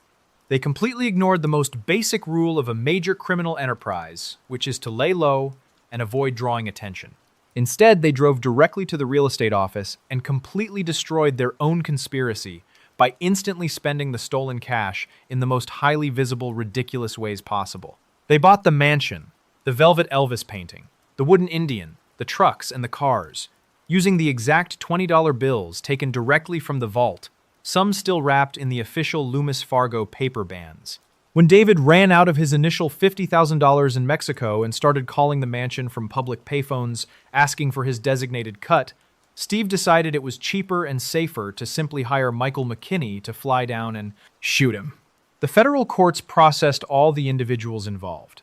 David Gant pleaded guilty to his role in the vault theft and received a sentence of 7.5 years in a federal prison facility. Steve Chambers, the man who orchestrated the plot and ordered the hit, was sentenced to over 11 years in prison. Michelle Chambers and Kelly Campbell also received heavy federal sentences for their direct involvement in the conspiracy and the money laundering. The hitman Michael McKinney was intercepted by federal agents before he could ever reach Cozumel and was sentenced to over 11 years. The FBI ultimately recovered the vast majority of the $17 million, successfully seizing the luxury cars, the massive mansion, and the velvet painting of Elvis Presley. A person can orchestrate a highly complex, multi-million-dollar operation, successfully manipulating the security systems, handling thousands of pounds of currency, and fleeing across international borders without leaving a single trace of their current location.